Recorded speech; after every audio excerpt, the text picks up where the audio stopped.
주님 말씀 가운데 은혜 받고 주님께서 은혜로 지켜주심에 또 오늘도 이 자리에 불러주심에 감사합니다. 한 주를 시작하는 월요일, 오늘 한날의 삶이 주님께서 인도하시고 이 저녁까지 인도하셨습니다.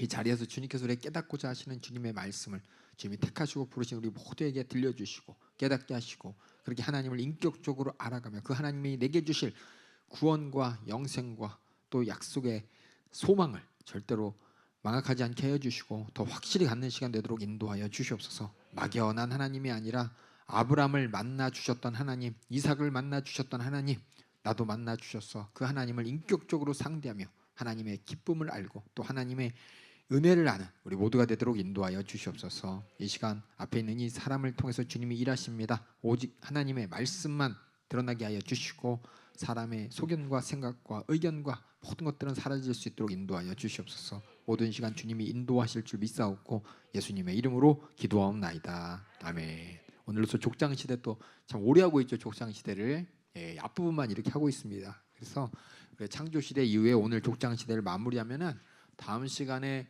출애굽 시대를, 그리고 출애굽 시대 이후에 정복 시대까지 아마 하면은 창조 시대, 족장 시대, 출애굽 광야 시대, 그다음에 정복 시대까지 하고 나서 중간고사를 볼 예정입니다. 그러니까 한 반 정도 왔다고, 중간고사 전까지 반절었다고 생각하시고, 지금은 한 장 한 장 자세히 하고 있지만 나머지 시대들은 시대별 특징과 또 시대별 사건들 간단하게 살펴보면서 하나님께서 각 시대마다 하나님께서 주권을 가지고 인도하셨고, 그래서 하나님께서 그 주권 가운데 우리에게 무엇을 깨닫게 하시려고 성경 말씀을 기록하셨는지 하나님의 뜻을 계속해서 분별할 수 있도록 여러분이 함께 해주시기 바랍니다. 시간이 지나니까 많이 안 오시네요. 그렇죠?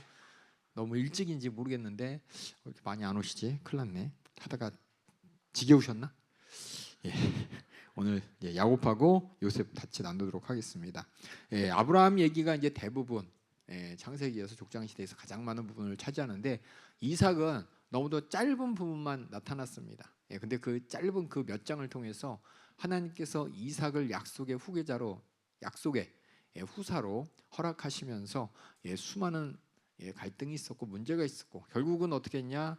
우리가 잘 중요한 것은 이삭이 하나님을 만났고 여호와 이름을 부르고 단을 쌓았다는 겁니다. 그래서 우리가 특히나 족장시대 내 족장을 볼 때 이 사람이 언제 단을 쌓았고 언제 여호와 이름을 불렀고 언제 하나님을 인격적으로 싹 인정했는지 그 믿음의 성장 과정을 보면서 하나님께서는 모든 것을 인도하신다는 겁니다. 사람이 잘나서, 아브라함이 잘나서가 아니라, 이삭이 잘나서가 아니라 하나님께서 약속하신 대로 하나님이 주도권을 가지고 구원의 계획, 시간을, 시대를 인도하신다는 걸 여러분이 잘 확인해 주시면서, 그 가운데 우리가 이 자리에 있다는 것은 모두 하나님의 은혜입니다. 그래서 야곱 얘기 들으면 왜 둘째인데 참 이렇게 왜 둘째한테 축복을 줬냐라고 하지만, 하나님께서 리브가에게 네 둘째가 이제 큰 민족을 이루고 후사가 될 것이라는 그 약속을 이제 야곱의 어머니 리브가가 받았고, 리브가가 그러면 첫째는 어떻게 된 거냐 이렇게 물어볼 게 아니라, 지금 성경 전체에서 얘기하는 것은 하나님은 에서를 버렸다, 에서를 신경 안 쓴다, 팥죽에 팔아먹었다고 그래 장자권이 넘어가는 거냐, 이게 중요한 게 아니라 전체적인 내용은 하나님이 택하신 대로 흘러간다는 겁니다. 야곱이 잘나서가 아니라, 에서가 못나서가 아니라 하나님이 택하셔서 야곱을 통해서 구속사를 움직여 가시고 기록하시면 말미암아 우리도 똑같아요. 우리 안에서도 우리가 잘나서 하나님 앞에 내 의로 구원받는 것이 아니라 하나님이 택하신 야곱처럼 우리도 택함 받았다는 겁니다. 나중에 로마서에 알겠지만, 그래서 이제 야곱이 팥죽 팔아서 장자권도 그게 산다고 사는지 모르겠지만 장자권도 형한테 팥죽 한 그릇 사버리고, 또 형님 속이고 아버지도 속여가지고 장자의 축복권을 어머니랑 같이 받아가지고 집에서 이제 난리가 났습니다. 에서가 이것이 그냥 아버지의 축복권을 속여서 받았어. 아버지가 이제 지금 고롱고롱 하시고 늙었는데 내가 이제 죽으면 너 죽는다. 그러면서 이를 뿌득뿌득 갈고 있을 때 이제 어머니가 야 너 여기 일단 큰일 나겠다. 일단은 대피해라. 에서의 성질이 얼마나 대단했는지 알 것 같아요. 어머니가 우려할 정도 일단은 대피하라. 삼촌댁에 가라. 그러면서 하란으로 보내는 장면이 오늘부터 시작됩니다. 그래서 하란으로 이제 도피하는 이삭이 가다가 베델이라는 곳에 이릅니다. 베델 하면은 이때는 베델이라는 이름이 없었어요. 이제 짓는 거예요, 이름을. 베델이라는 곳에 이르렀을 때 잠을 자는데 꿈 가운데 그가 환상을 보게 됩니다. 환상을 보게 되는데 여기 그 전에 보면 도피하는 야곱에게 이삭이 이제 걱정되니까 축복도 해주고 당부도 해줍니다. 그리고 에서는 셋째 아내를 얻는 장면을 보면서 부모님의 근심이 부모님의 근심을 어떻게든 누그러뜨리려고 그렇죠? 이스마엘 족속. 이스마엘이 누구냐면은 자기 아버지의 이복 형제죠. 그 집에 이제 딸을 얻었는데도 아버지가 별로 기뻐하지 않는 이런 장면. 하여튼 인간적으로 어떻게든 노력하지만은 안 되는 장면이 나오고 그래서 이제 에서를 피해서 이제 라반 삼촌이 있는 하란으로 라반 삼촌을 쫓아서 가는 중에 그가 사닥다리 환상을 보고 또 그것을 하나님의 집이다 하면서 베델이라고 하면서 하나님께 약속하는 장면이 나옵니다. 그래서 한번 창세기 28장 10절에서 22절 말씀 우리 한번 같이 읽어보면서 어떤 일이 일어나는지 한번 확인해 보겠습니다. 창세기 28장 10절에서 22절. 야곱이 브엘세바를 떠나서 브엘세바가 저기 밑이죠? 지도 볼까요? 브엘세바가 어딘지? 지도가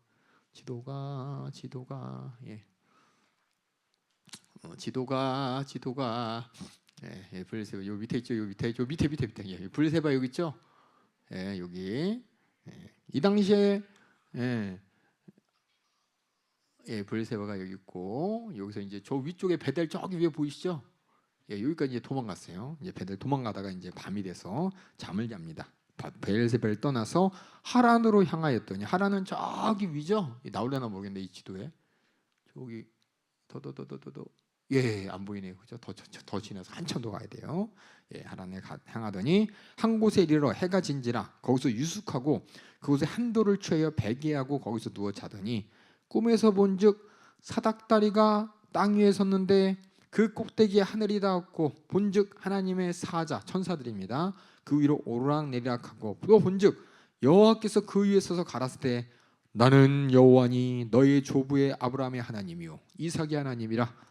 너 누운 땅을 내가 너와 내 자손에게 주리니 내 자손이 땅에 띠끌같이 되어 동서남북에 편만할지며 땅의 모든 족속이 너와 내 자손을 인하여 복을 얻으리라. 내가 너와 함께 여기까지 보면 아브라함에게 줬던 약속, 이삭에게 줬던 약속과 똑같은 약속을 지금 야곱에게 주시는 장면입니다. 내가 너와 함께 있어. 내가 어디로 가든지 너를 지키며 너를 이끌어 이 땅으로 돌아오게 할지라 라고 하면서 지금 약속의 땅을 떠나는 야곱에게 하나님께서는 그 아브라함과 이삭이 했던 약속을 똑같이 해주면서 또 함께 있을 것이라고 내가 너와 함께 있을 것이라고 하나님께서 약속하시면서 이제 너희 자손에 대해서 하면서 그리고 내가 너에게 허락한 것을 다 이루기까지 너를 떠나지 않겠다 하면서 하나님이 배경 되어 주겠다 이렇게 약속을 했죠. 이게 보니까 여기 보면은 12절에 보니까 이게 뭐예요? 꿈의 본적이죠. 지금 꿈속에서 하나님께서 말씀하신 겁니다.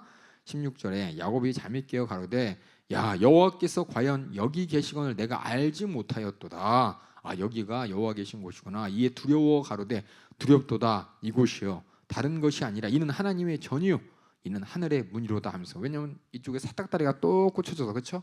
오르락내리락 하나님이 계셨으니까는 이 자리가 바로 하나님이 계신 곳이구나라는 것을 이렇게 고백했습니다. 그래서 18절에 아침 일찍 일어나 베개하던 돌을 세워 기둥을 세우고 그 위에 기름을 붓고 이곳 이름을 비로소 베델이라 하였으니 원래는 이름이 루스였대요. 근데 이름을 베델해서 베들레헴 아시죠? 벳이 집이란 뜻입니다. 레헴은 빵이란 뜻이고요. 그래서 벳레헴에서 베들레헴은 빵집이란 뜻이고 엘자 나무 하나님이에요. 그래서 벳엘 하나님의 집이다 이렇게 이름을 지었습니다. 그러면서 야곱이 서원합니다. 가로되 하나님이 나와 함께 계시사 내가 가는 이 길에서 나를 지키시고 약속하신 대로 먹을 양식과 입을 옷을 주시고 나로 평안히 아버지 집으로 돌아오게 하시면 여호와께서 나의 하나님이 되실 것이요. 아직은 아니에요.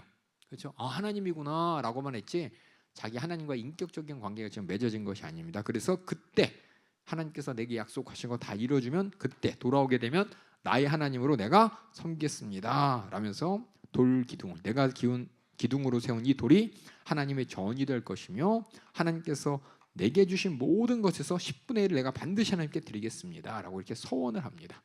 이 장면을 보면서 아직 중요한 거는 나중에 하겠지만 아직 하나님을 인정을 했죠. 하나님이 계시다라는 걸 인정했지만 자기와의 관계가 아직 자기가 우리 하나님으로 나의 하나님으로 인정합니다. 그냥 아버지 하나님, 그다음에 할아버지 하나님, 그렇죠? 그런 하나님을 인정했지만 나의 하나님으로 인정하지 않는 모습을 우리가 이렇게 발견하면서 그 사닥다리 꿈을 보게 되면은 우리가 예수님께서 하신 말씀이 생각이 나요. 요한복음 1장 51절에 예수님께서 이런 말씀하시 또 가라사대 내가 진실로 진실로 너희에게 이르노니 하늘이 열리고 하나님의 사자들이 인자 위에 오르락내리락 하는 것을 보리라 하시니라. 뭔가 이게 장면이 방금 봤던 아담이 베델에서 꿈을 꿨던 장면하고 똑같죠.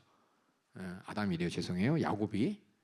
이 야곱이 그러면서 그곳을 뭐라 했죠? 아, 하나님이 여기 계시구나라고 했죠. 근데 예수님께서 뭐라 그랬냐? 인자, 그렇죠? 인자 위로 오르락내리락 하는 걸 보리라. 나를 통해서 이제 하나님을 어떻게 돼요? 보게 될 것이다라고 지금 예수님이 하시는 말씀하고 똑같은 거예요. 우리는 그냥 요한복음 읽을 때 이런 일이 있나 보다라고 하지만 요한복음뿐만 아니라 예수님이 하신 모든 말씀은 구약의 사건을 자꾸 겹쳐지면서 구약의 하나님이 그렇게 역사하셨듯 자기 자신을 공개하셨듯 이제 나를 통해서 공개한다라고 예수님이 말씀하셨습니다. 그래서 이렇게 베델이 어디였습니까? 야곱이 하나님을 만났던 장소였죠. 우리는 하나님을 어디서 만납니까? 교회요. 예? 교회요? 아니죠. 우리 예수님 통해서 만나는 겁니다. 그래서 우리가 예수님을 통해서 하나님을 만나기 때문에 예수님이 이 성전을 허물어라. 내가 사흘 만에 다시 짓겠다라고 하셨잖아요. 그 예수님을 통해서 우리가 진짜 나의 하나님을 만날 수 있는 자리가 바로 예수님뿐이랬기에 그래서 예수님이 길이요 진리요 생명이요 아버지께로 가는 길이다라고 한 이유가 바로 이렇게 구약 시대의 야곱이 이곳이 하나님이 만날 수 있는 곳이고 만난 곳이고 하나님이 계시는 곳이구나라고 했듯이 예수님은 오셔서 이스라엘 백성들이 생각할 때 베델을 하나님이 계신 집이다 생각했지만 그렇게 하나님을 만날 수 있는 장소라고 생각했지만 내가 이제 그렇게 베델 같은 역할로서 너희의 하나님이 될 것, 너희의 하나님을 만나는 처소가 될 것이다라고 지금 예수님은 지금 어둘러서 이렇게 말씀하신 거예요. 우리가 구약을 알고 신약을 알면 예수님이 하신 말씀의 의미를 더 잘 이해할 수가 있습니다. 그래서 야곱은 환상을 봤습니다. 아까 얘기했듯이 아직은 나의 하나님이 아니에요. 돌아오게 되면 나의 하나님이 되겠습니다라고 했습니다. 그래서 많은 사람들이 여기서 꿈을 통해서 이게 하나님이 계시구나라고 알듯이 또 많은 사람들이 이거 하나님이 하셨구나, 하나님이 있나 보다라고 해서 그 하나님이 내 하나님이 되는 것이 아니라 그 하나님을 나의 하나님으로 온전히 인정할 때 비로소 하나님과의 인격적인 관계가 만들어지는 겁니다. 그래서 많은 사람들은 나의 하나님이라고 생각 안 해요. 하나님이 있어. 이걸 믿음이라고 착각해요. 신이 있지. 믿음이라고 착각해요. 나랑 어떤 관계냐? 그 하나님과 나와의 어떤 관계냐? 야곱은 이제 앞으로 하란 땅에 갔다 오면서 그 하나님과의 뜨거운 관계를 경험하게 됩니다. 그럼 나는 나의 하나님으로 하나님이 나의 하나님이 되려면 그 하나님과의 나의 관계 가운데 어떤 경험이 있느냐? 각자가 경험을 갖고 있어야 돼요. 언제 나의 하나님이 됐는지. 앞에 있는 이 사람 같은 경우에도 똑같이 연세중앙교회에서 예배드리고 또 집회도 참석하고 철야도 하고 했지만 나의 하나님이다, 맞습니다, 나의 하나님이다라고 인정한 것은 30살 한참 지나서거든요. 그게 뭐냐면 스스로도 저도 그런 줄 알았어요. 내가 교회 다니니까 예수님이 나의 구세주고 하나님이 나의 하나님이고 하나님이 그런가 보다라고 했는데 알고 봤더니 저는 인격적으로 하나님을 인정 안 했던 거죠. 인격적으로 하나님을 인정하면서 내가 부서지고 깨지는 시간이 야곱처럼 여러분들도 언제인지 딱 알고 있어야 돼요. 만약 그게 없다면 어쩌면은 아직 내가 나의 하나님으로 하나님을 인정하지 않았을 수도 있어요. 그 주위 사람들 볼 때 다 같이 똑같이 기도하고 똑같이 예배드리고 똑같이 성경 읽지만은 정말 나의 하나님이구나라는 그 경험을 언제 하느냐? 그것이 우리가 이제 주님 만났다고 하는 것이고 간증할 때 그렇게 하는 그 타이밍, 정확한 시간, 그것이 참 어떤 사람은 없을 수도 있지만 그렇게 확실한 시간이 있고 고백되어지는 관계가 나로부터 확증되어야 된다는 것을 말하고 있습니다. 그렇게 이제 야곱이 갑니다. 그래서 야곱이 하나님을 처음 만난 때예요. 처음 만났습니다. 그러면서 돌아오게 된다면 나의 하나님으로 인정하고 또 11조도 드리겠노라고 이렇게 약속을 하고 그다음에 29장 하란에서 이제 드디어 라반의 집에 도착했죠. 라반의 집에서 삶을 간단하게 요약하면은 라헬이 너무 이뻐, 그렇죠? 이뻐, 그렇죠?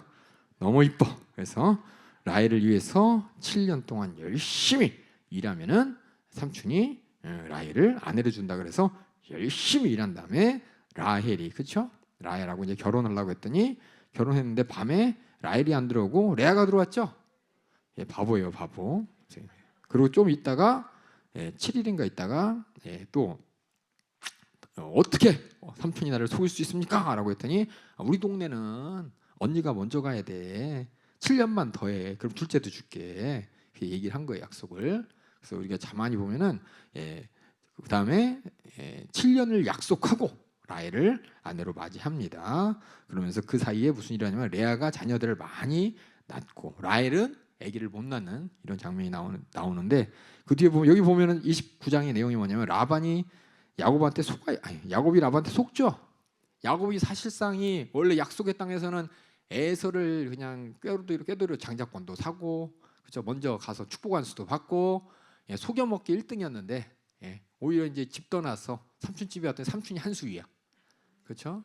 그러니까 자기가 최고인 줄 알았더니 돌아서면 나보다 더 꾀쟁이가 있는 것처럼 이 세상은 나보다 더 이렇게 대단한 사람들이 많습니다. 교만하면 안 되고 또 내가 뭐 다 졌다 정말 이렇게 속아서도 안 돼요. 그래서 이렇게 에서를 이긴 야곱이지만 결국 삼촌한테 당하는 이 장면을 보면서 참 그렇죠? 뛰는 놈 위에 나는 놈이 있구나라는 것을 우리가 알게 됩니다. 그래서 29장의 그 내용이고 그렇게 이렇게 속아서 그러니까 라반이 등장하는데 라반이 엄청난 꾀쟁이라는 거. 야곱도 여기서는 자신의 머리를 못 써먹는 이 장면을 보게 되고 30장에 딱 가니까는 이 라헬이 참 언니가 이렇게 애를 숨풍숨풍 나니까 너무 부러워요. 지금은 안 그러죠. 애 낳을까봐 걱정이죠.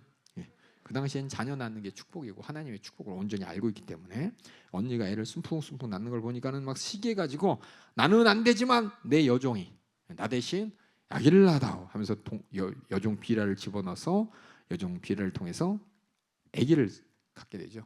아기가 아니라 이제 그러니까 애를 낳게 되는데 레아가 또 시기해. 또 아니 지가 안 되니까 지 여종을 우리 여종도 들어가. 그래서 여종 실바가 또 들어가서 애를 낳으면서 이렇게 레아가 또 다시 자녀를 또 출생해. 또 그러고서 태가 끊어지지 않는데 레아가 또 출생합니다.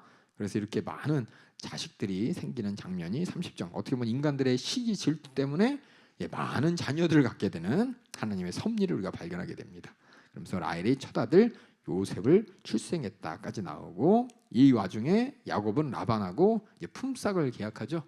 품삯 계약을 잘 해가지고 어떻게든 하나님께서 축복하셔서 품삯 받기로 한 검은 양이면 검은 새끼만 낳고 아롱아롱한 짖는 양이 자기 품삯이라 그러면 그런 양과 염소만 낳고 그래서 결국 야곱이 거기서 이제 부자가 되었다라고 하는데 야곱이 열심히 꾀를 부려서 부자 된 것이 아니라 하나님의 축복의 결과다라는 것입니다. 그래서 야곱의 인생을 보면 야곱은 자기 머리를 막 열심히 써서 한다고 하지만 결국은 하나님이 다 인도하시는 것이고 하나님이 책임져 주신다는 것을 알게 됩니다. 그래서 품삯 정하는 방법을 볼 때 야곱이 막 꾀를 이렇게 쓰는 내용을 보면서 야, 참 어떻게 이렇게 당시 사람들에게 다시 말씀드리자면은 아니 꾀를 써도 되는 거야? 이렇게 사기쳐도 되는 거야? 라는 것이 아니라 지금 하나님께서 모든 걸 주관하신다는 내용이라는 걸 여러분이 잘 아셔야 돼요. 누가 누구에게 이 글 창세기 누가 누구에게 쓰는 거예요? 그렇지. 이게 중요한 거야. 키포인트가. 모세가 이스라엘 백성을 지금 교육시키는 거예요. 우리 조상 야곱 날고 기면서 꾀돌이지만 결국 자기 꾀로는 다른 사람 꾀에 넘어져. 결국 하나님이 다 책임져야 돼. 우리가 애굽에서 나와서 우리의 인생 하나님이 여기까지 인도하시고 앞으로도 인도하실 거야. 우리가 뭐 이렇게 저렇고 뭐 이렇게 따져봤자 얘기해봤자 아무 소용없어. 그래서 가나안 정탐꾼을 12명을 보냈더니 그냥 10명은 와서 아이고 안 되네 그러죠. 갔더니 그 등치도 이만하고 우리 가면 메뚜기다 죽겠다 어떡하냐 그랬더니 사람들이 다 그냥 애굽으로 돌아가자라는 말을 하죠. 근데 두 사람 누구죠? 갑자기 생각이 안 되네. 여호수아하고 갈렙이 아니다 하나님 우리 함께 계신다라고 하잖아요. 그렇게 하나님이 함께 계신다는 내용을 야곱의 스토리를 통해서 지금 계속 모세가 기록하고 있고 하나님이 또 보여주셨습니다. 31장 이렇게 이제 결혼도 하고 아기도 낳고 재산도 증식하고 잘 쌓고 모든 게 다 하나님의 은혜입니다. 하나님의 은혜로 이제 있는데 야곱이 라반을 보면서 서로 갈등이 생깁니다. 나보다 더 부자고 그렇죠? 라반의 아들들 조카들도 야곱이가 어떻게 무슨 일 한 거 아니야? 삥땅친 거 아니야? 이렇게 부자가 됐어 라면서 서로 이렇게 몰래 대립하면서 별로 이렇게 분위기가 안 좋은 상황으로 흘러갈 때 하나님께서 꿈에서 말씀하시죠. 이제 돌아가도 된다라고 하고 그래서 밤에 한밤중에 자기 와이프들하고 같이 이렇게 상의를 한 다음에 도망가는데 참 이 하란 땅에 올 때도 형의 눈을 피해서 도망갔는데 하란 땅을 떠나는 것도 라반 삼촌의 눈을 피해서 도망가는, 어떻게 보면 참 비겁한, 어떻게 보면 참 안쓰러운 도주 인생을 야곱이 살았습니다. 도망갔는데 한참 있다가 라벤이 아니 얘네들 어디 갔나 보더니 안 보여. 왜냐면 그때 유목 생활이라서 이동하면서 뭐 겹치기도 하고 떨어지기도 하고 그러는데 며칠 지난 다음에 한참 지난 다음에 얘가 어디 갔어? 이쯤이면 요 동네 와서 지금 풀 뜯어야 되는데 없네. 라면서 봤더니 도망간 거예요. 라반이 열심히 쫓아갑니다. 라반 생각은 뭐냐? 내 건데, 내 딸인데. 우리 집에서 그냥 이렇게 노동꾼처럼 일하는 놈이 그냥 조금 부자 됐다고 내 거 다 갖고 자기 거라고 생각하죠. 절대 포기 안 하고 있습니다. 자신 재산을. 야곱의 재산이지만 내 거야. 야곱의 아내지만 내 딸이야.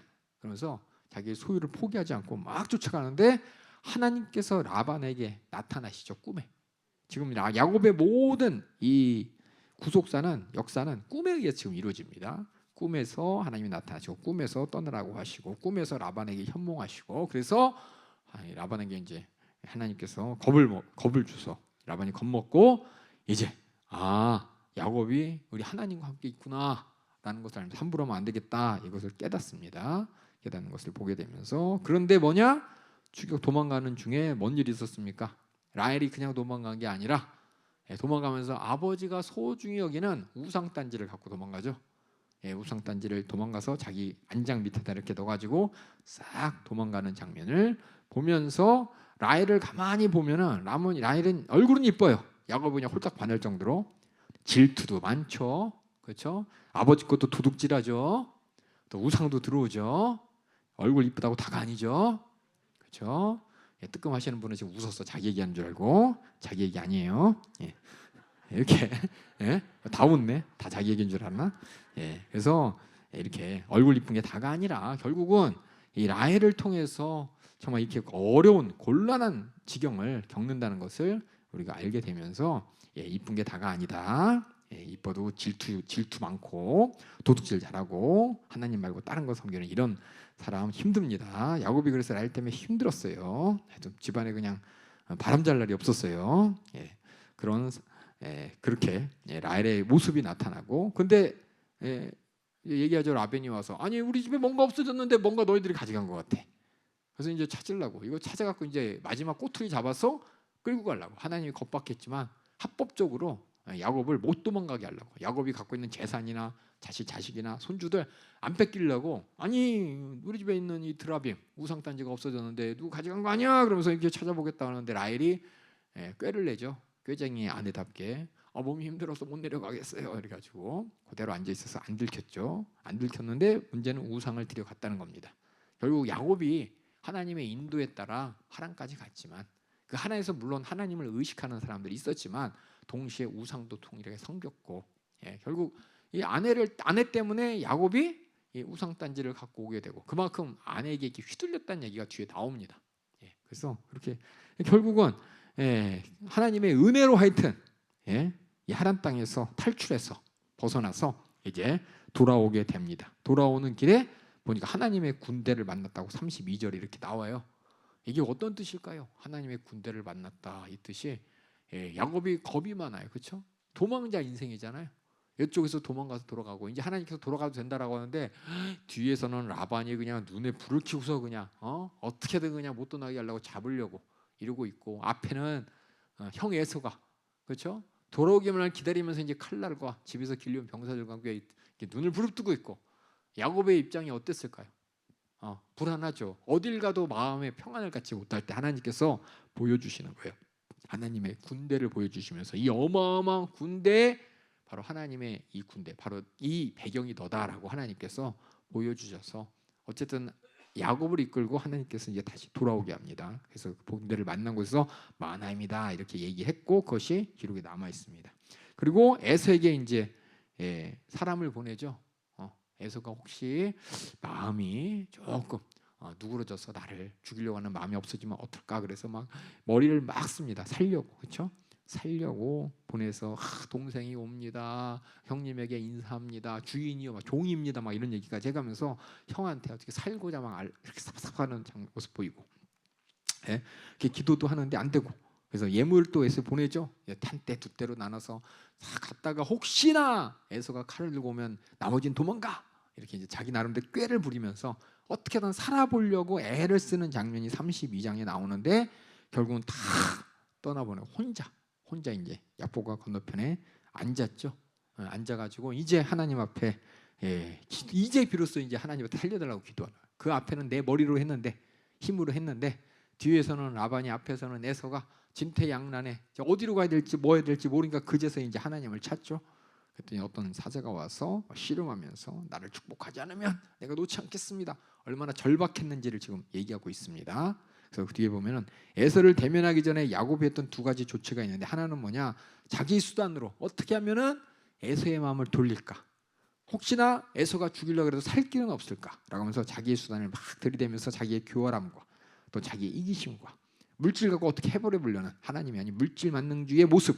하지만 결국은 하나님께 매달리면서 은혜를 구하는 모습을 보면서 결국 하나님께서는 진정한 화해를 이루어주시죠.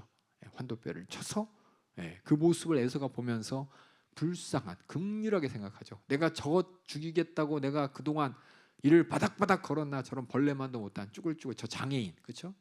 어떻게 보면은 장애우라 그래서 죄송해요. 몸이 불편해가지고 자기 몸도 못 가는 그거 죽이겠다고 내가 이 바락바락했나? 아유 불쌍하다 불쌍해 하면서 형에게 긍휼을 구하고 이제 형과의 적극적인 화해를 이루게 됩니다. 결국 이런 장면을 바라볼 때 돌아오는 장면을 바라볼 때 권모술수 처세술의 달인이었어요 야곱이. 근데 하나님께서는 그 모든 과정 라반을 통해서 네 방법 안 돼.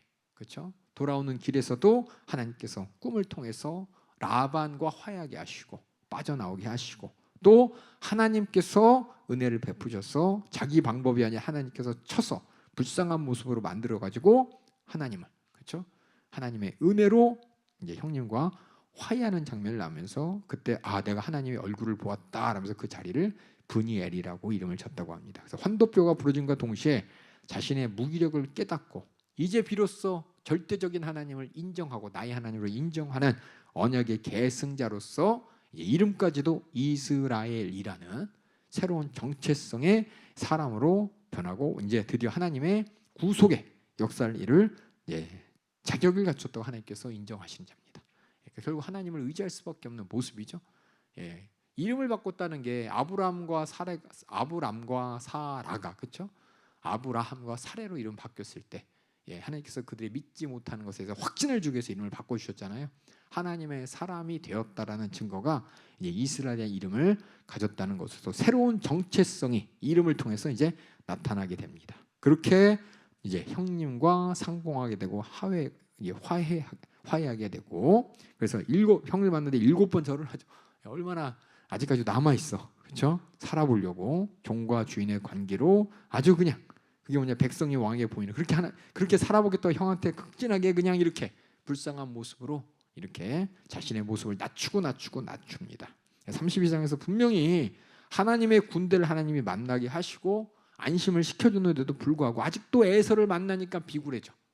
눈에 보이는 에서 앞에 혹시나 하면서 하나님의 약속이 갑자기 사라져버리고 잊어버리고 하나님이 주신 배경도 기억이 안 나는 아직도 남아있는 야곱의 그죠? 곤모술수의 모습과 꾀돌이의 모습이 나옵니다. 그러면서 이렇게 일희일비하면서 상황에 따라서 감정이 기복 왔다 갔다 하는 우리의 모습이죠. 우리도 막 기도를 통해서 하나님 만나주셔서 감사합니다라고 하지만 금방 돌아서 가지고 인간적인 방법으로 내 인생 개척하려고 그러고 내 인생 살아보려고 하는 어떻게 내 나름대로 머리를 쓰지만 결국은 아무것도 아닌 그 방법이 통하지도 않는데 그걸 의지하려고 하는 이런 비참하고 참 무기력한 그러면서도 내가 최선을 다하고 어떻게 해보려는 하나님을 도와주겠다고 하는데 하나님 도움도 거부하는 이런 모습이 바로 33장의 야곱의 모습을 통해 나옵니다. 그러면서 세겜성에 정착해요.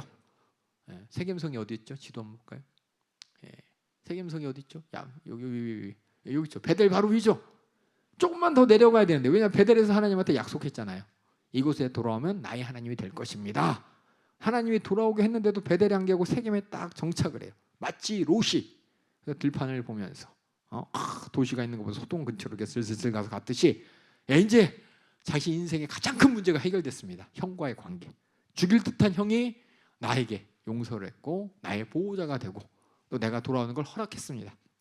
아이고 이제 살았다 라고 하면서 하나님 앞에 쪼르륵 달려가야 되는데 안 달려가고 일단은 이제 눈에 보이는 세겜성 보고 거기로 쑥 들어가 버립니다. 그 옆에 장막을 치는 이게 우리 인간의 모습이에요. 그렇죠? 그렇게 매달리면서 하나님 이것만 해결해 주시면 어쩌고저쩌고 내 문제 해결된 다음에 싹 까먹죠. 하나님께 서운했던 것도 까먹고 하나님한테 약속했던 것도 까먹고 이게 야곱의 모습이에요. 야곱의 모습. 또 나의 모습입니다. 예, 그렇게 세겜성에 딱 정착합니다. 분명히 베델로 돌아오기로 하나님께 약속했었는데 당장 눈앞에 있는 문제가 해결되니까 하나님과의 약속 온데간데 없이 안목의 정욕을 쫓아서 눈의 즐거움을 쫓아서 육신의 정욕에 쫓아서 그냥 정착해 버렸어요. 세겜에. 그런데 세겜에서 무서운 일이 일어나는 게 34장입니다.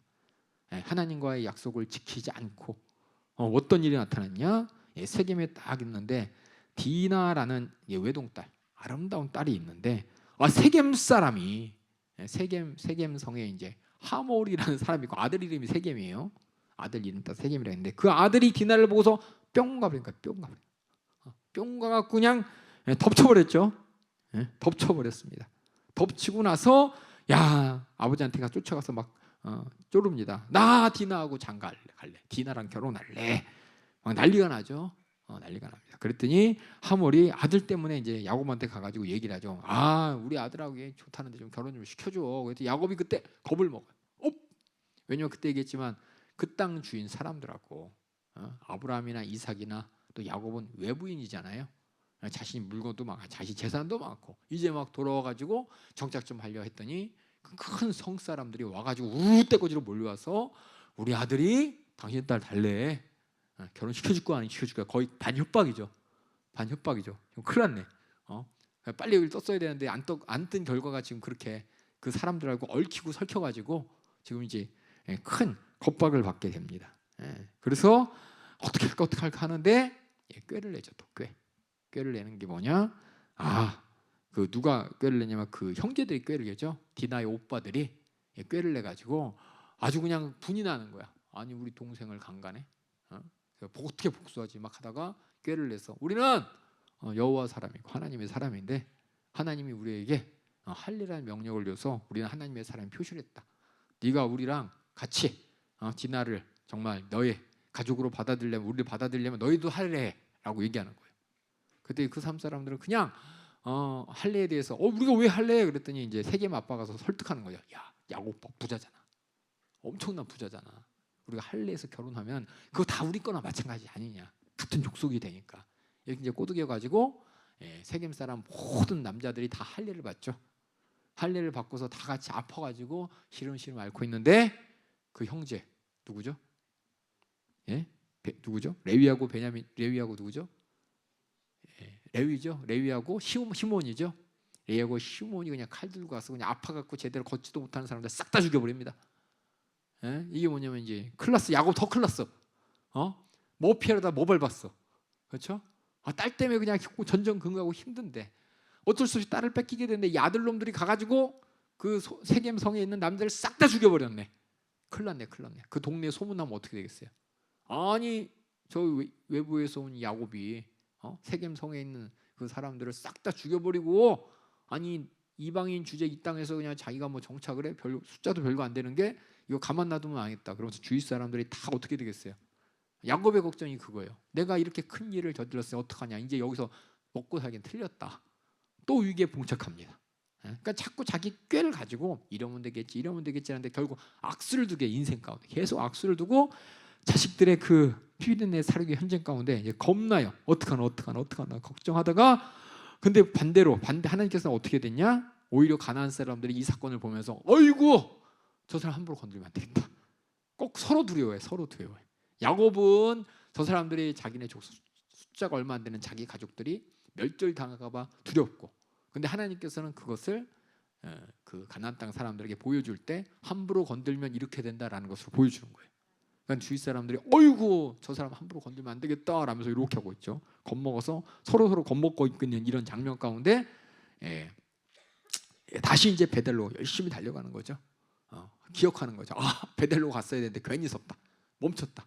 기억하시고 이제 베델로 막 달려가는 게 35장입니다. 그래서 결국 뭐냐? 인간의 불완전한 모습, 믿음 없는 모습. 분명히 하나님과 서운했는데 그 고비가 넘어가니까 하나님께 서운했던 약속 싹 잃어버리는 저와 여러분들의 모습이죠. 그렇죠? 당장 급하니까 금식도 해가면서 이 문제만 해결해 주시면, 이것만 해결해 주시면, 그다음 문제 싹 넘어가면 언제 그러냐 싶게 뭐 옛날의 모습으로 똑같이 돌아가는, 내 꾀, 내 하나님과의 약속은 싹 다 없어지고 그냥 내 육신의 정욕과 육신의 생각과 그냥 생각대로만 사는 이 모습이 바로 야곱의 모습을 통해서 하나님은 이스라엘 백성들에게 너네 조심해라고 알려주는 거고, 또 우리에게도 똑같이 예수님 앞에서 구원받았다고, 예수님 나의 구주라고 딱 고백해놓고서 싹 잊어버리고, 내가 믿음에 고백했던 그 고백을 싹 다 잊어버리고, 어려울 때만 주여 하고 부르고, 갑자기 그냥 교회 잘 다니던 가끔 나오던 사람이 갑자기 막 한 번도 안 빠지고 와서 기도도 하고, 그렇죠? 예배 시간 다 참석하고 막 소리 질러서 기도하고 막 이러는데, 알고 봤더니 문제 때문에, 그렇죠?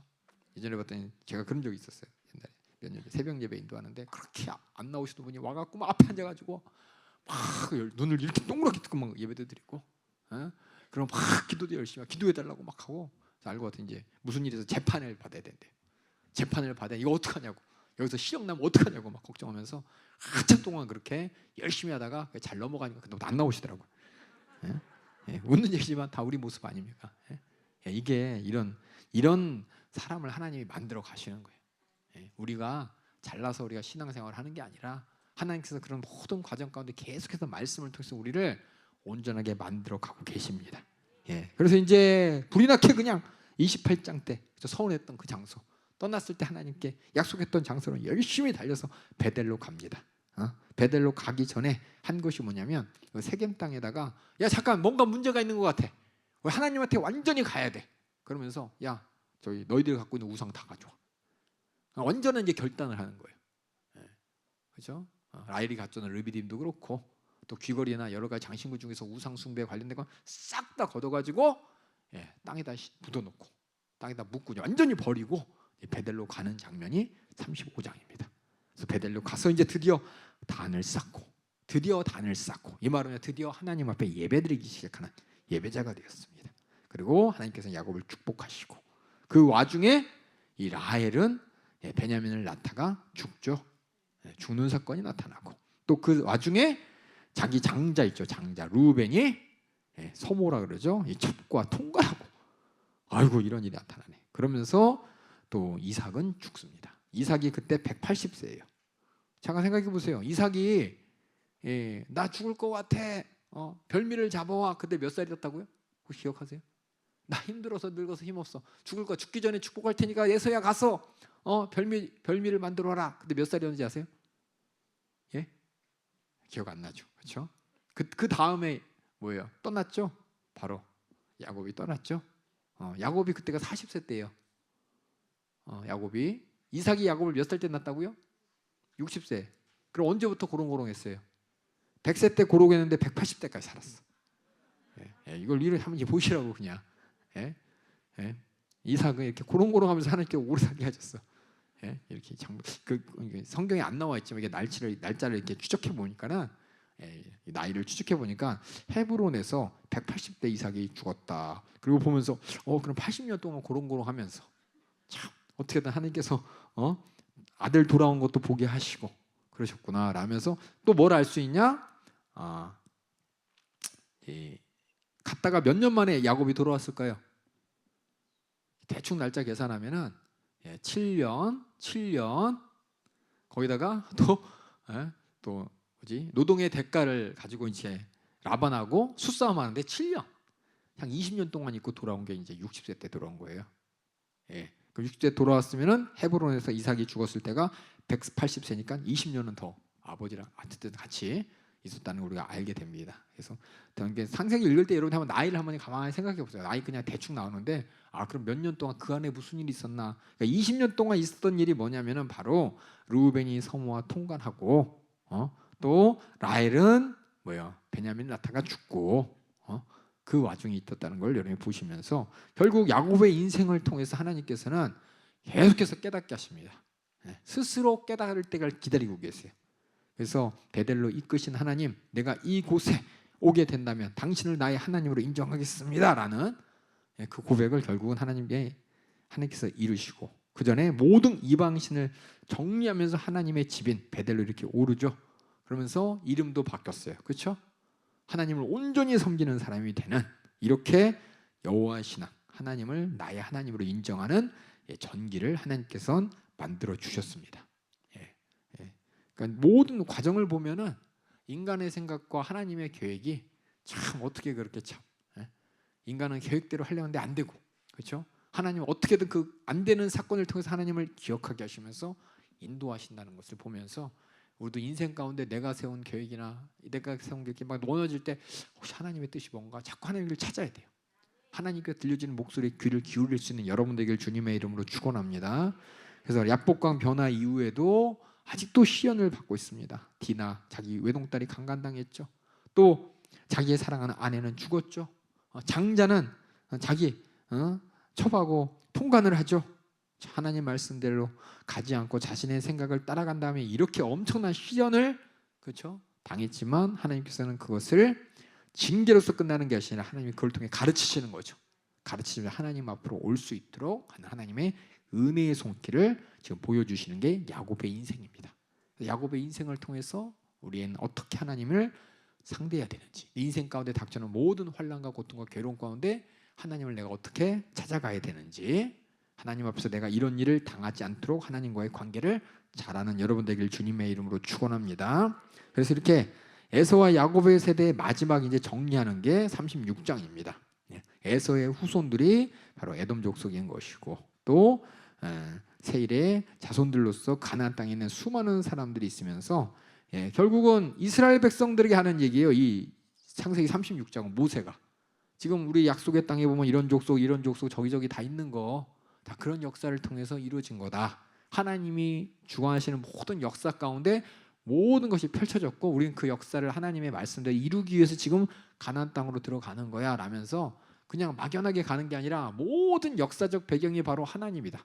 하나님이 모든 역사의 주인이다라고 얘기하면서 이스라엘 백성들에게 너희들이 그래서 출애굽한 것이고 그래서 가나안 땅에 들어가야 된다고 지금 이스라엘 백성들 정체성과 더불어서 그 약속의 땅에 있는 모든 이민족들 그들이 가서 점령해야 될 이민족들을 배경을 지금 설명하는 게 36장입니다. 야곱의 인생 잘 보셨죠? 여러분이 다 읽어봤다고 생각하고 지금 진행하고 있습니다. 꼭 읽으셔야 됩니다. 그럼 여기까지 잠깐 하고 우리 30분까지 쉬었다가 요셉의 인생 한번 다시 살펴보도록 하겠습니다.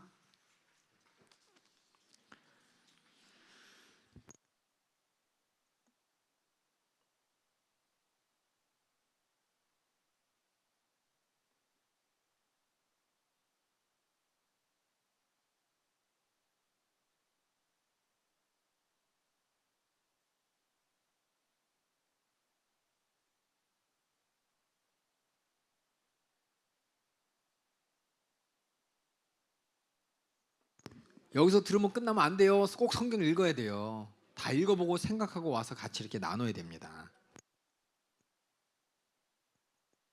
얼굴 이쁘다고 안 하면 안 돼요.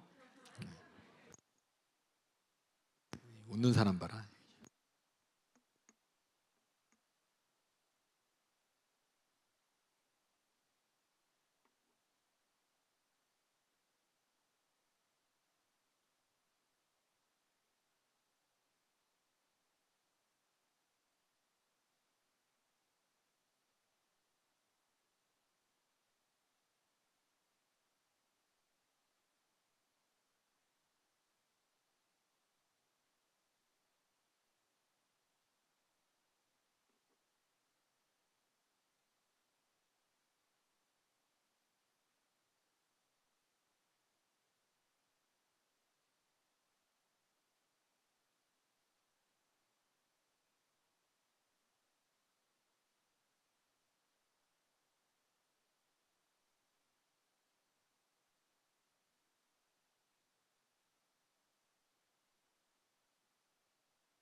예, 이제 요셉 이야기 하도록 하겠습니다.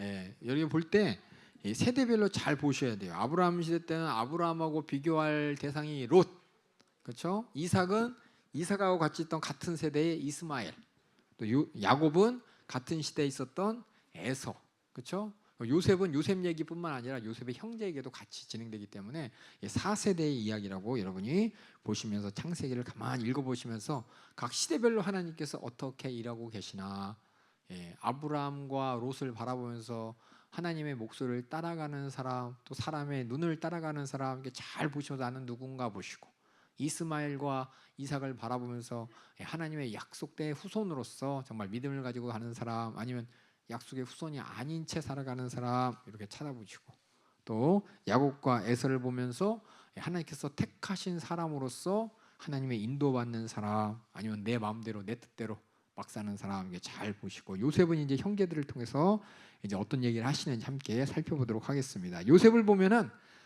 요셉은 흠잡을 데가 없어. 아브라함을 하나님이 꾸역꾸역 만들어 가셨잖아요, 그렇죠? 이삭도 꾸역꾸역 만나 주셨어요.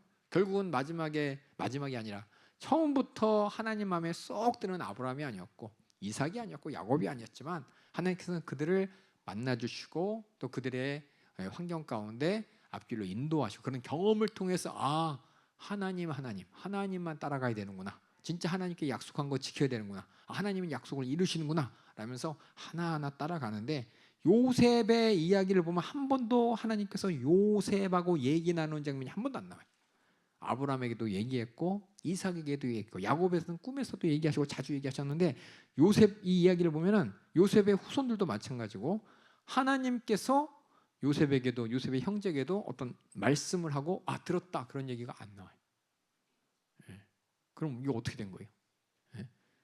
하지만 읽으면 어떻게 되냐? 하나님이 인도하셨다는 것을 알고, 또 요셉은 그렇게 하나님을 직접 만나지 않았지만 이미 아버지, 할아버지, 증조할아버지 그 믿음의 그 유산을 받고, 유산을 통해서 그들이 들었던 얘기를 통해서 하나님을 온전히 의식하게 된, 어떻게 보면 가장 하나님이 보실 때 온전한 사람이었습니다. 그래서 앞에 색축장과는 다른 모습으로서 하나님과 인격적인 관계를 맺어놓고 시작해. 요셉이 하나님을 알고 있었어요. 하나님을 의식하고 있었고, 나의 하나님으로서 또 그 하나님이 준 약속이 무엇인지도 정확하게 알고 요셉이 살았다는 겁니다. 그래서 요셉의 모습을 가만히 보면은 오직 하나님의 뜻을 어떻게 하는지 모르죠. 하나님의 뜻대로 말하고 하나님이 기뻐하신 대로 행동하는 예수님과 같은 모습을 보면서, 요셉을 통해 예수님의 모습이 이렇게 겹쳐지면서 예수님의 예표로서 우리가 나중에 보게 됩니다. 37장 보면 이제 요셉이 등장하죠. 언약의 이제 4세대. 꿈부터 등장해요. 꿈 얘기, 그렇죠? 그래서 꿈쟁이 요셉 하면서 세마포 요셉 하면서 우리가 연극도 보고 또 여러 가지 영화도 보고, 또 이집트 왕자 2 해갖고 나왔죠. 왕자는 아닌데 총리인데 이집트 총리 해야 되는데 왕자로 표현됐어요. 그래서 요셉 얘기도 나오고, 그러면서 요셉의 꿈을 통해서 하나님께서는 요셉을 통해서, 요셉의 형제들 통해서 구속사를 계속 계승시키는 하나님의 계시를 보여줍니다. 요셉이 꿈을 꿀 때 요셉의 형들에게 무슨 일이 일어나는지 한번 잠깐 복습하면은, 제일 큰 형인 루벤은 성호하고 통관했고, 그렇죠? 차남 시므온과 레위는 세겜에서 자기 누이 강간했다고 싹 다 그냥 잔인하게 학살했고, 이런 것을 볼 때 하나님께서 택하시고 쓰시는 모든 구속사의 흐름은 온전히 하나님 뜻대로 되는 것이지, 우리 장자 그런 얘기 많이 해요. 장자 그런 것이 아니라 아들 그런 얘기도 많이 하죠. 아들도 아니라 하나님의 뜻대로 모든 게 이루어진다는 겁니다. 이걸 1번하면서 아들이잖아, 장자잖아, 넌 딸이니까 안 되고 넌 둘째니까, 이런 거 아니라는 겁니다. 하나님의 뜻과 섭리는 인간이 생각하는 것과는 전혀 다르게 하나님 선택에 따라서 하나님 원하신 대로 이루어져 간다는 겁니다. 꿈을 얘기를 항상 하죠. 갔더니 여러 단들이 나한테, 내가 쌓은 단에게 형님이 쌓은 단들이 절하더이다. 꿈을 꿨더니 해와 달과 별이 나에게 절하더이다. 그러면서 마치 그것을 요셉은 하나님께서 보여주신 어떤 이미지라고 생각하면서 막 얘기하는데, 형제들은 시기질투하면서 우리가 그럼 너를 섬기는 자가 될 것이냐? 라고 시기질투하는 모습을 이제 쭉 37장 초반에 나오고, 그러면서 항상 야곱이 요셉을 데리고 있죠. 요셉을 끼고 살았다는 이 얘기를 통해서 제가 이제 저번에 뭐 학부모 세미나 때도 하지만은 요셉이 어떻게 이렇게 하나님을 만나지도 않았는데 말마다 하나님이 모든 고난을 견뎌가면서도 하나님의 자기를 버리지 않을 것을 인정할 수 있었냐라고 가만히 생각해 볼 때 야곱이 우리가 잠깐 읽었죠 아까 전에 야곱이 옆에 끼고 다니면서 무슨 얘기를 했을까요? 하나님이 내가 말이야 꿈을 꿨을 때 내 인생 말이야 내가 맨 처음에 삼촌집에 갔을 때 그때 하나님이 꿈에서 그랬다 죽을 뻔했지 얼른 하나님께 돌아왔어야 되는데 야 하나님이 나를 이스라엘 이름을 주셨지 야 여기 앞에 환도 보이고 왜 그런지 알아 그러면서 자신의 인생에 대해서 막 끼고서 설명했다는 얘기는 없어요. 근데 여기 보면은 엄청 사랑해서 끼고 살았다고 세마포까지 입혔다 그 얘기를 보면은 가장 사랑하는 자식에게 가장 자신의 정말 인생에 가장 교훈되는 얘기를 계속 해주고 싶은 게 부모의 마음 아닙니까? 아마 그런 얘기를 듣지 않았나라는 이거는 뇌피셜이에요. 뇌피셜. 그냥 상황상 정황상 그랬을 것 같다 이렇게 얘기를 합니다. 그래서 요셉의 꿈을 거침없이 얘기할 수 있었던 것이 눈치가 없어서가 아니라 요셉은 아버지로부터 들은 얘기를 통해서 하나님은 꿈 가운데 말씀하시고 보여주시고 그런 거구나. 그래서 하나님이 직접 말씀하시는 꿈은 없었지만은 여러 꿈들이 계속 어떤 반복되는 그 이미지를 통해서 이런 꿈을 꿨어요. 이런 꿈을 꿨어요. 라고 하면서 그 꿈에 대해서 이제 자랑을 하니까 형님들은 시기하죠. 시기. 아주 그냥 이것들 꿈쟁이라 그러고 아주 그냥 우리 이 막내 주제의 형들을 막 지배하려고 그런다고 착각하게 되고 자기 맘대로 해석하게 되고 그러다가 끼고 있던 요셉에게 야곱이 말하죠. 형들이 어딨나 가서 보고 안부 좀 전하고 와라. 그랬더니 열심히 형들을 쫓아갔는데 형들을 쫓아가다가 형들을 만나는데 형들이 멀리서 보면서 저거 꿈쟁이 아니냐 그러면서 그다음 여러분이 영화를 통해서 또 이야기를 통해서 봤듯이 저거 그냥 눈에 얼마나 미웠으면 죽이고 싶었을까요, 그렇죠? 잡아가지고 그냥 구덩이 속에 그냥 가둬놨어요. 가둬놓고 죽이려고 했죠, 사실은 형제들이. 근데 장자인 루벤이 야 죽이지 말고 구덩이에 일단 구덩이에다 가둬놓자 라면서 나중에 구해주려고 그래도 형님이 마음을 썼어요. 근데 유다라는 넷째 형님은 죽을까봐 차라리 노예로 팔자. 자기 생각엔 죽이느니 노예로 팔아서 그 목숨을 보존하려고 유다는 노예로 팔자고 이렇게 얘기하면서 요셉이 이스마엘 족속들로 말미암아 은 몇 냥이죠? 20냥인가요? 30냥인가요? 예? 20이죠. 그때는 은 20개에 팔려가지고 이제 애굽에 노예로 팔려가는 거. 형들은 세마포에다가 양들의 피를 묻혀가지고 이렇게 찾았는데 이것만 있습니다. 그러면서 아마 짐승한테 잡아먹혔나 봐요. 하면서 거짓말을 하고 이제 요셉은 애굽의 총리집 하나님께서 참 인도하셨죠. 애굽의 그 군대 장관인가 수문장인가 그 보디발 장군의 집으로 팔려 들어갑니다. 이것을 볼 때 야 참 요셉 참 재수 없다. 그렇게 잘난 척하던 형들한테 미움받았다라고도 할 수 있지만 요셉의 이야기를 가만히 듣고 있는 출애굽한 이스라엘 백성들의 귀를 쫑긋 세우고 들었을 때는 지금 뭘 알아야 되냐? 제가 밑에 썼죠. 400년 동안 우리가 어쩌다가 이 종사를 하게 됐냐? 이거 요셉 때문이야, 그렇죠? 요셉 때 이런 생각 가질 수도 있어요. 억울할 수도 있어요. 이 요셉만 아니었으면 차라리 그냥 요셉이 잘난 척만 안 했으면 우리가 가나안 땅에 있을 수도 있었는데 라는 얘기하지만 요셉을 시작으로 한 400년의 종살이한 이스라엘이 억울할 수 있지만 요셉의 인생을 가만히 본 요셉이 하나님이 이런 얘기를 합니다. 그 400년 치사도 하나님의 섭리 가운데 하나님의 뜻 가운데 있었다는 것을 지금 모세가 이스라엘 백성들에게 가르쳐주는 거죠. 400년 동안 종살이 했던 것 이렇게 큰 민족을 이룬 것 그리고 우리를 지금 끄집어 나온 것 다 하나님의 큰 계획 가운데 있는 거야.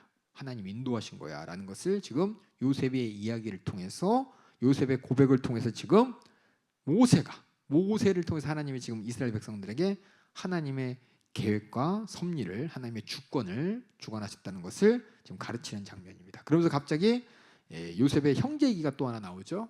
형제 중에서 유다의 며느리인 다말 하면서 이스라엘 백성이 그 당시에 지파가 이제 12개죠. 12개인데 하나님께서는 나중에 레위 지파를 하나님께로 거스로 가져가시고 그럼 11지파인데 그렇죠? 11지파가 12지파가 된 것이 요셉의 아들인 에브라임과 므낫세를 삼촌 반열로 이렇게 올려서 12개를 만든 겁니다. 이거 전 잘 몰랐어요 옛날에.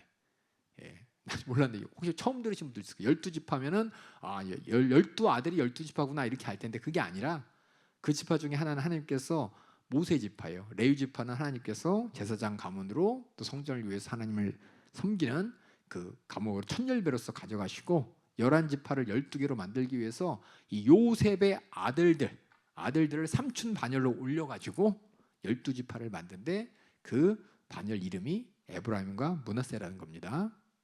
알고 계셔요? 왜냐하면 아브라함의 지파가 나중에 사사 시대에 이제 크게 영향을 나타내는 지파로 나오기 때문에 에브라임 므낫세라는 걸 아시고, 그래서 뭐냐, 그 배경 설명을 지금 유다와 얘기를 통해서 하는 거예요. 유다와 며느리 다말을 얘기를 통해서 결국은 어떻게 보면 참 숭한 일이죠, 그렇죠? 아버지는 아들 며느리를 마음에 안 들어갖고 보내버리고, 그렇죠? 언제 나를 불러주시나 그러다가 시아버지를 꼬셔가지고, 그렇죠? 세상 말로 꼬셔가지고 동침해가지고 아기를 낳게 되고, 참 이거 보면 세상에 손가락질 일이고 말도 안 되는 일이에요, 그렇죠? 아까 루벤이죠. 그 외 큰 아들은 아버지의 누구예요? 첩하고 이렇게 통관했는데 여기는 며느리하고 시아버지가 이렇게 난리를 치는, 이렇게 하나님 어떻게 보면 참 허물이 많지만 하나님은 은혜로서 그 모든 것을 구속사를 이제 이끌어 가신다는 겁니다. 제가 적었죠. 하나님의 은혜로 허물 많은 다말과 이 유다를 통해서 예수 그리스도가 오시는 길을 이루어 가시는 것. 결국 뭐냐? 사람의 판단과 사람의 의로 이루어지는 것이 아니라 절대적인 하나님의 주권과 하나님의 섭리에 따라 이루어진다는 것입니다. 그래서 유다가 강조되는 이유는 뭐냐면 저기 썼죠. 출애굽할 때 유다 지파가 중요한 역할을 합니다. 하나님께서 모세를 통해 유다의 이야기를 하게 하신 거예요. 유다가 나중에 유다의 그 조상인 중에 한 명이 갈렙이에요. 갈렙이요. 여호수아는 아까 있던 에브라임 지파고요. 그래서 여러분이 나중에 이스라엘 역사를 보면 두 지파가 나중에 큰 역사를 하는데 에브라임 지파와 유다 지파가 모든 이스라엘 역사의 어떤 근간을 이룹니다. 그래서 그 배경을 지금 모세가 기록하고 있는 겁니다. 그래서 유다 이야기를 이제 앞으로 일어날 일과 또 하나님의 섭리 가운데 알고 있어야 되기 때문에 유다의 배경에 대해서 얘기를 하고, 그런데 얘기하고요. 그 다음에 이제 다시 요셉의 얘기로 들어와서 애굽으로 끌려갔던 보디발 장군의 집에 끌려갔던 요셉은 하나님께서 요셉을 그렇죠? 사랑하시고 또 환경 가운데 요셉의 모습을 본 사람들이 다 요셉을 칭찬하고 인정하면서 보디발 집의 가정 총무가 됩니다. 가정 총무고 잘생겼죠, 젊죠. 보디발의 아내가 보면서 꼬시려고, 그렇죠? 꼬시려고 하는데 안 넘어오죠. 분하죠. 자기 꼬심이 안 넘어왔다고 분해가지고 억울한 누명을 씌워가지고 이 요셉이 나를 덮쳐가지고 강간하려고 했다라고 하면서 뿌리치고 간 옷을 들이대면서 이렇게 강간하려다 도망갔다, 옷 벗고 도망갔다라고 그냥 허위 누명을 써가지고 옥에 가둡니다. 그래서 가만히 보면은 이 야곱의 생애와 요셉의 생애를 가만히 보면은 야곱은 이렇게 꿈꾸면서, 그죠? 자기 의로 살려고 해도 벽에 부닥치고 결국은 하나님께 돌아왔는데, 요셉은 참 수많은 어떻게 보면 그냥 가만히 아무것도 안 했는데 오히려 의롭게 살려고 하는데 이런 인생의 문제에 부닥치는 장면을 보면서 야, 왜 이렇게 참 고난이 많고 왜 이렇게 참 억울한 누명을 쓰느냐 보면서 참 우리 예수님께서도 참 그렇게 하나님의 아들로서 이 땅에 오셨지만 아무것도 안 했는데 사람들의 조롱과 시기와 질투와 결국은 십자가 달려 죽는 이런 악행을 당하셨다는 것을 우리가 보면서 야, 요셉의 인생이 결국은 하나님의 어떻게 보면 참 비참한 인생이지만 그를 통해서 하나님이 일하신 것처럼 예수님의 인생이 인간적으로 바라볼 때 참 비참하고 어떻게 저럴 수 있냐라고 하지만 그런 비참한 사건과 십자가 고난과 죽음을 통해서 우리를 구원한 하나님의 큰 계획이 있었다는 걸 보면서 모든 건 다 하나님이 인도하신다는 겁니다. 그래서 이렇게 요셉이 뭐냐, 정신이 바짝 차리면서 항상 하나님을 의식했습니다. 아브라함과 틀려요. 자기 살겠다고 아내를 누이라고 바꾸고, 그렇죠? 가뭄 온다고 하나님께서 이 약속의 땅 떠나지 마 그랬는데 애굽으로 갔다가 다시 저쪽에 밑에 남방 지역으로 갔다 갈팡질팡했던 아브라함도, 그 아버지의 모습을 똑 닮았던 이삭도, 자기 모든 생각 마음으로 그냥 살아보겠다고 했던 야곱도, 근데 이 요셉만큼은 하나님을 항상 의식해서 항상 이런 그 보디발 장군의 부인의 성적 유혹에서도 승리했습니다. 앞 세대와는 달라요. 왜 그랬냐? 하나님을 항상 의식하고 있었습니다. 하나님을 바로 인식하고 있었습니다. 그냥 있구나가 아니라 나의 하나님으로 인식하고 있었어요. 그 하나님이 나뿐만 아니라 모든 생사화복을 주관하시고 그 하나님 앞에서 내가 살아야 된다는 것을 하나님과의 관계를 확실하게 알았습니다. 그래서 창세기 39장 9절, 그죠? 한번 다 같이 읽어보겠습니다. 시작. 이 집에 나보다 큰 이가 없으며 주인이 아무것도 내가 금하지 아니하였어도 금한 것은 당신뿐이니 당신은 자기 아내임이니라. 그런즉 내가 어찌 이 큰 악을 행하여 하나님께 득죄하리까. 그때 뭐 율법이 있는 시대도 아니고 하나님께서 어떤 이것은 옳다 틀리다 가르쳐주는 시대도 아니었지만 하나님께서 좋아하는 게 뭔지, 하나님이 싫어하는 게 뭔지, 하나님 앞에 죄가 무엇인지를 분명히 의식할 정도로 하나님의 심정을 알고 마음을 알고 하나님을 인격적으로 이렇게 상대할 수 있는 사람이었다는 게 바로 이 39장 9절의 말씀을 통해서 우리가 알 수가 있습니다. 그래서 억울하게 옥에 갇혔지만 감옥에서도 하나님께서는 축복하여 주셔서 감옥에 많은 것들을 이제 관리할 수 있는 자리로 올려놓으셨죠. 그러다 두 관원장, 애굽의 바로의 시중을 들던 두 관원장이 어쨌든 뭘 잘못했는지 감옥에 들어오게 되고 그들이 꿈을 꾼 꿈을 해석해 주죠. 해석해서 한 사람은 떡 맡은 관원장은 3일 안에 죽고 술 맡은 관원장은 3일 만에 돌아가게 되죠. 이 꿈을 해석해 주면서 요셉이 부탁을 하죠. 자리에 복귀하게 되면 나 좀 기억해 달라고, 나 좀 생각해 달라고. 근데 참 사람이 참 간사하게, 그렇죠? 자기 자리로 돌아가면 뭔 일이 있었는지 과거에는 싹 다 잊어버려요. 은혜를 잊어버립니다. 잊어버리고 있었는데 그 시간이 한참 지났는데 이제 바로가 또 꿈을 꾸네요. 꿈의 얘기가 계속 나요. 바로가 꿈을 꿨는데 허른 그죠? 병든 이삭이 실한 이삭을 다 삼키고 병든 소가 실한 소를 다 삼키는 7마리씩, 그렇죠? 이걸 보면서 야, 이 꿈이 도대체 뭐냐? 그러면서 술수다부터 시작해서 수많은 사람을 불러가지고 이 꿈의 내용이 뭐냐? 한 번이 아니고 두 번이고 계속 이 꿈이 이루어지는데 뭐냐? 라면서 막 대책을 조언할 때 그 술 맡은 관원장이 자기 꿈을 해석했던 요셉을 또 기가 막히게 다행히 기억했어. 이런 꿈이라는 사건을 통해서 하나님께서는 요셉을 가장 낮은 자리에서 가장 높은 자리로 올려 하나님의 역사를 이루십니다. 그래서 꿈이라는 사건을 통해 하나님께서는 구수의 역사를 이뤄가는 거, 요셉은 야곱을 통해서 아마 많이 들었겠죠.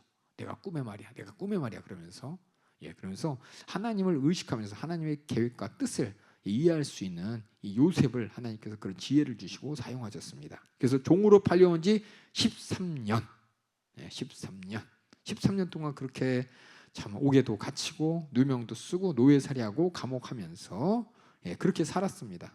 13년 동안 살면서 끝까지 하나님을 포기하지 않았다는 겁니다. 끝까지 하나님을 의식하고 우리 아버지 야곱을 이렇게 인도하신 하나님께서 나를 애굽에 보내셨고 나를 어떻게 인도할지 분명히 하나님께서 이렇게 할 거다. 왜냐하면 우리 증조 할아버지 아브라함에게 준 약속이 있고 할아버지인 이삭에게 준 약속이 있고 우리 아버지 베델에서 받은 약속도 있고 그 약속이 나도 대상자이기 때문에 하나님께서는 분명히 나를 통해서도 하나님의 약속을 이뤄갈 것이다라는 걸 분명히 의식하고 있었기 때문에 13년을 버틸 수 있었던 겁니다. 우리가 마지막 시대가 이제 뭐 7년 반이다, 3년 반, 7년 시대다, 3년 반이다 여러 가지 얘기하면서 대환란의 시대가 이제 다가올 겁니다. 언제인지 모르지만 주님 오시기 전에 그런 핍박과 재앙과 말세 시대 당할 때 요셉처럼 여러분들도 믿음 가지고 버틸 수 있느냐. 성경에는 뭐 3년 반, 7년 반 이렇게 얘기했지만 얼마나 오래될지 가봐야 알죠. 숫자라는 것은 그때 가봐야 아는 겁니다. 그때 진짜 이 야곱처럼 요셉처럼 우리도 끝까지 하나님께서 다시 오실 그날을 기다리면서 내 믿음 굳게 지킬 수 있냐 없냐. 우리가 이 요셉의 모습을 통해서 우리가 다시 한번 나를 돌아볼 수 있는, 그리고 요셉이 정말 성경도 없었어요. 그렇죠? 그렇죠? 예수 그리스도의 피에 사역이라는 주님의 하나님의 아들 이 땅에 오셔서 하나님 말씀을 직접 보여주시고 또 가르쳐주신 하나님의 또 하나님의 성품도 몰랐지만 요셉은 그 하나님을 진실하게 의지했고 13년의 연단을 버텼다는 겁니다. 그렇게 구속의 역사에서 크게 연단된 뒤에 그가 꿈을 해석하고, 그렇죠? 바로가 사위 삼았잖아요. 그렇죠? 자기 딸을 결혼시켜 가지고 자기 반지를 껴주면서 나 말고 네가 첫 번째다라고 하면서 그렇게 버금 수레라 그랬나요?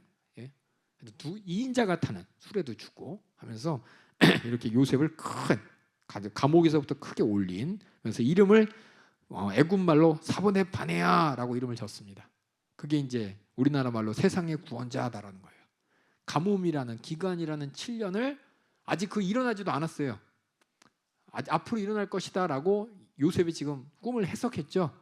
근데 바로가 그것을 확실하게 인정하면서 네가 이 흉년에서 우리를 구원할 것이다라고 하면서 이름을 벌써 너는 구원자야. 이 애굽 제국의 구원자야라는 이름을 주면서 사분의 바네야, 이게 이제 세상의 구원자다라는 뜻인데 이름이 인정을 했다는 거예요. 결국은 노예 소년이 바로 왕에게 인정받아서 애굽의 그 막대한 제국의 2인자, 거의 1인자급이 2인자가 되는 이 사건을 우리가 41장을 통해서 발견하면서 결국은 요셉의 믿음을 보게 되는 것이고 하나님의 구원의 섭리를 보게 되는 것이고, 이스라엘 백성은 이걸 보면서 야, 우리가 원래 종이 아니었구나.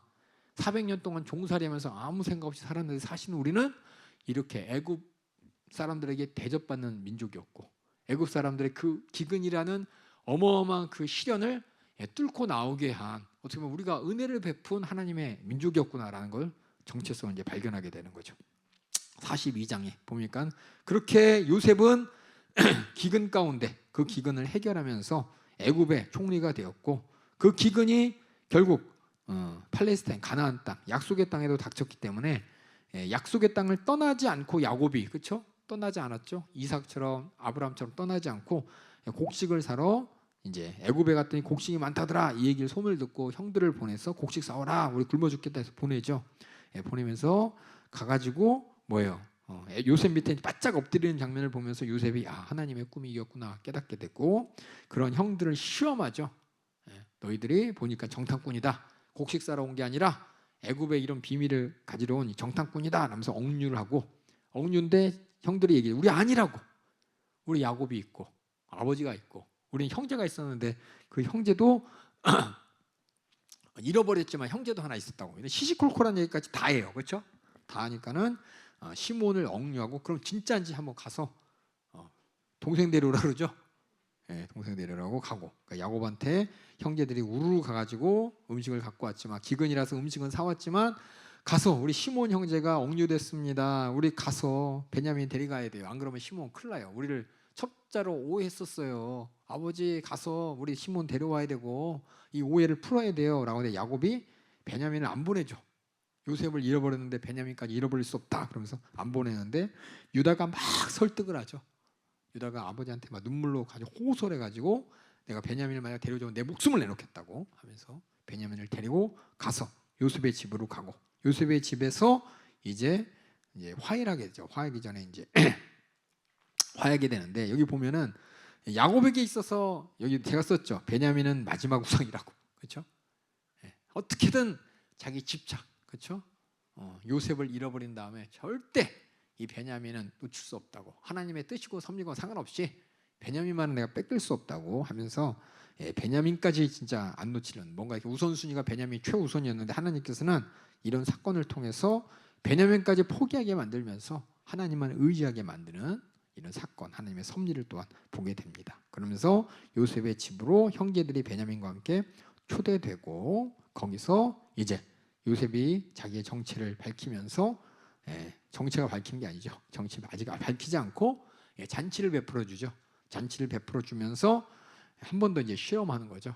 베냐민 속에 어떤 은잔을 숨겨놓고 가라. 그래서 가는데 막 쫓아와서 누가 은잔을 훔쳤다더라. 그 은잔이 얼마나 소중한데.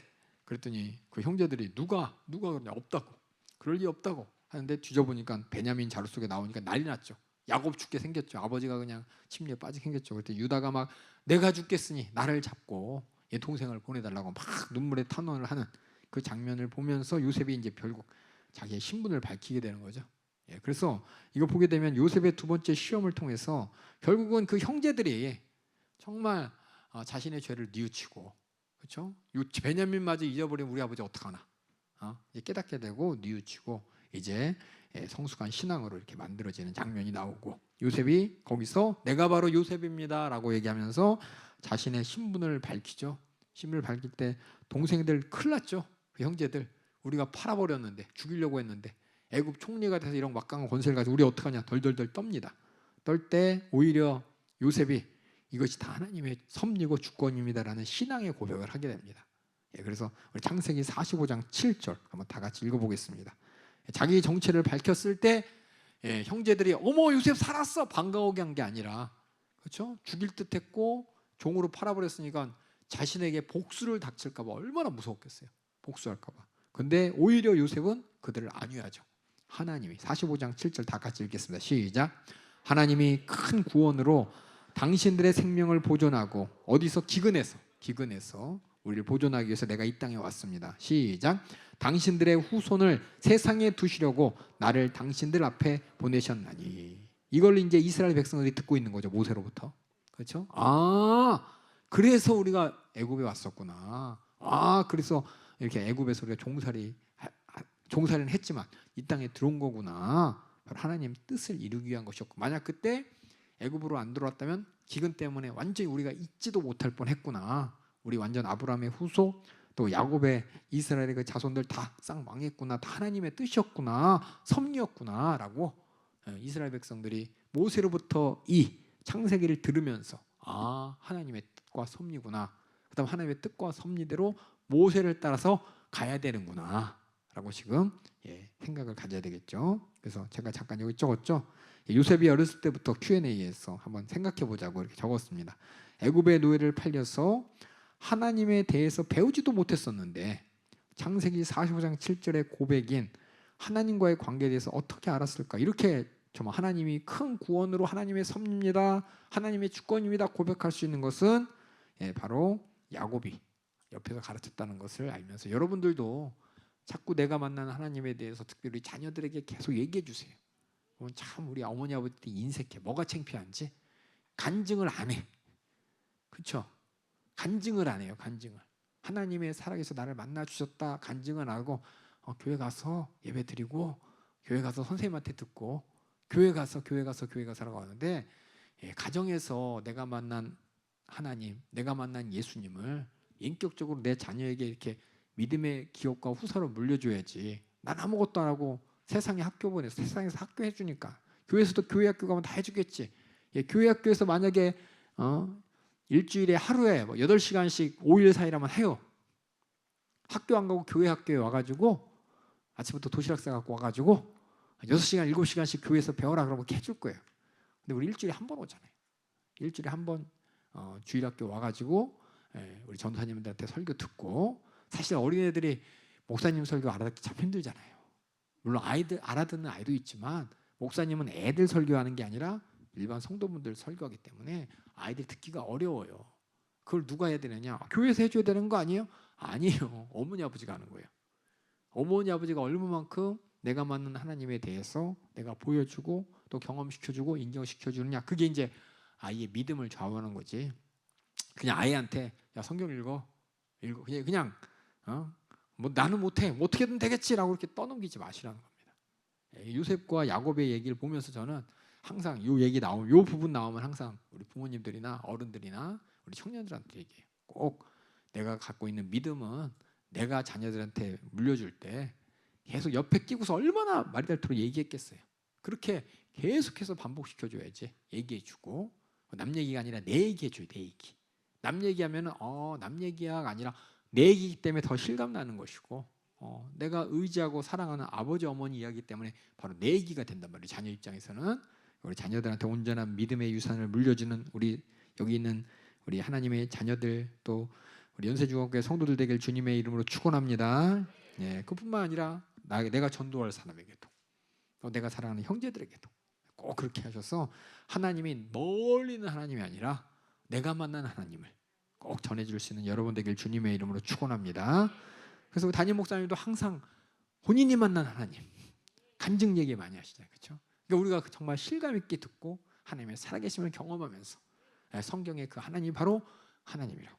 그래서 우리도 그렇게 내가 만난 하나님에 대해서 얘기를 해야 되는데 이 말하면 참 창피하지만 너 예수 믿어? 하나님 어떻게 만났어? 그럴 때 아무 말도 못하는 사람들은 걱정이죠. 걱정.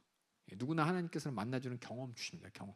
내가 언제 어디서 하나님을 나의 하나님으로 인정했다고 보면 아브라함이 인정한 시간이 있죠. 이삭이 인정했었던 나이와 때가 있죠. 야곱도 인정하는 때가 있었죠. 인정을 했지만 돌아와서 큰 풍파를 다 겪고 그냥 죽을 뻔했을 때 베델로 기어 올라가서 하나님 앞에 단을 쌓고서 나 돌아왔습니다. 나의 하나님에 고백했던 것처럼 우리도 언제냐 말이에요. 언제. 만약 없다면 여러분 빨리 이번 40일그로 10일 작정기도 고난 씨가 주관 성회 때 뜨겁게 은혜 받으면서 그런 하나님을 나의 하나님으로 인정할 수 있는 뜨거운 경험을 갖는 여러분 되길 주님의 이름으로 축원합니다. 그래서 46절. 그래서 뭐예요? 요셉을 통해서 이제 모든 사람들이 브엘세바에 있다가 다 귀향하게 되죠. 귀향하게 될 때 야곱이 뭐야? 안 가라 그래요. 또 안 가려고. 근데 하나님께서 또 꿈에 나타나서 가라고 하시니까 이제 가는 거예요. 이만큼 야곱은 하나님 목소리에 귀를 기울이고 마지막에 뭐냐? 그 약속의 땅을 떠나서는 안 된다는 것을 아버지와 할아버지한테 분명히 들었어요. 경험을 통해서. 근데 하나님께서 들려주셔서 비로소 이제 가게 되죠. 그만큼 약속을 사수했고 하나님께서는 꿈을 통해서 말씀하셨습니다. 그래서 이렇게 브엘제베에서 제사를 드리고 야곱이 다 이제 70명. 그때 이제 들어간 인원수가 70명이에요. 70명. 그래서 명단이 쭉 나오면서 야곱이 들어가서 드디어 요셉을 만나죠. 요셉을 만나면서 그 눈물의 상봉을 하고 그리고 요셉의 조언대로 고센 땅에 우리가 정착해야 됩니다. 바로가 얘기하면 고센 땅에 머물라고 이렇게 얘기하세요. 요청하세요라고 하면서 이제 요셉이 이제 바로를 만나러 가는데 왜 고센 땅인가? 한번 큰 지도 볼게요. 큰 지도 있나 모르겠네요. 지도 보면은 고센 땅이 우리가 잘 알고 있는 저 바로 밑에 삼각형 바로 옆이에요. 여기 맨 구석 있죠? 저 녹색 부분. 왼쪽. 더더더더 시내반도 왼쪽. 안 보이죠? 아니 괜찮아요. 아니 어차피 안 보여. 여기가 고센 땅입니다. 여기 고센이라고 썼는데 기억하고 셈만 써 있죠? 여기. 그래서 여기 보면 다 녹지잖아요, 그렇죠? 녹지죠? 녹지고 금방 돌아갈 수 있어요. 금방 돌아갈 수 있는 지역에 그들이 땅을 바로로부터 얻어가지고 그곳을 거주지로 삼고 맨 처음엔 70명이었는데 나중에 60만의 민족을 이루는 땅준이 땅에서 이제 거주하게 되었습니다. 그래서 고센 땅은 그들이 유목했던 이제 애굽은 농사짓는 데죠. 근데 이 아브라함의 후손으로서 이 히브리인들은 유목 생활을 하기 때문에 유목짓기 적합한 땅이 고센 땅이고 나중에 애굽 사람들로부터 격리가 돼 있습니다.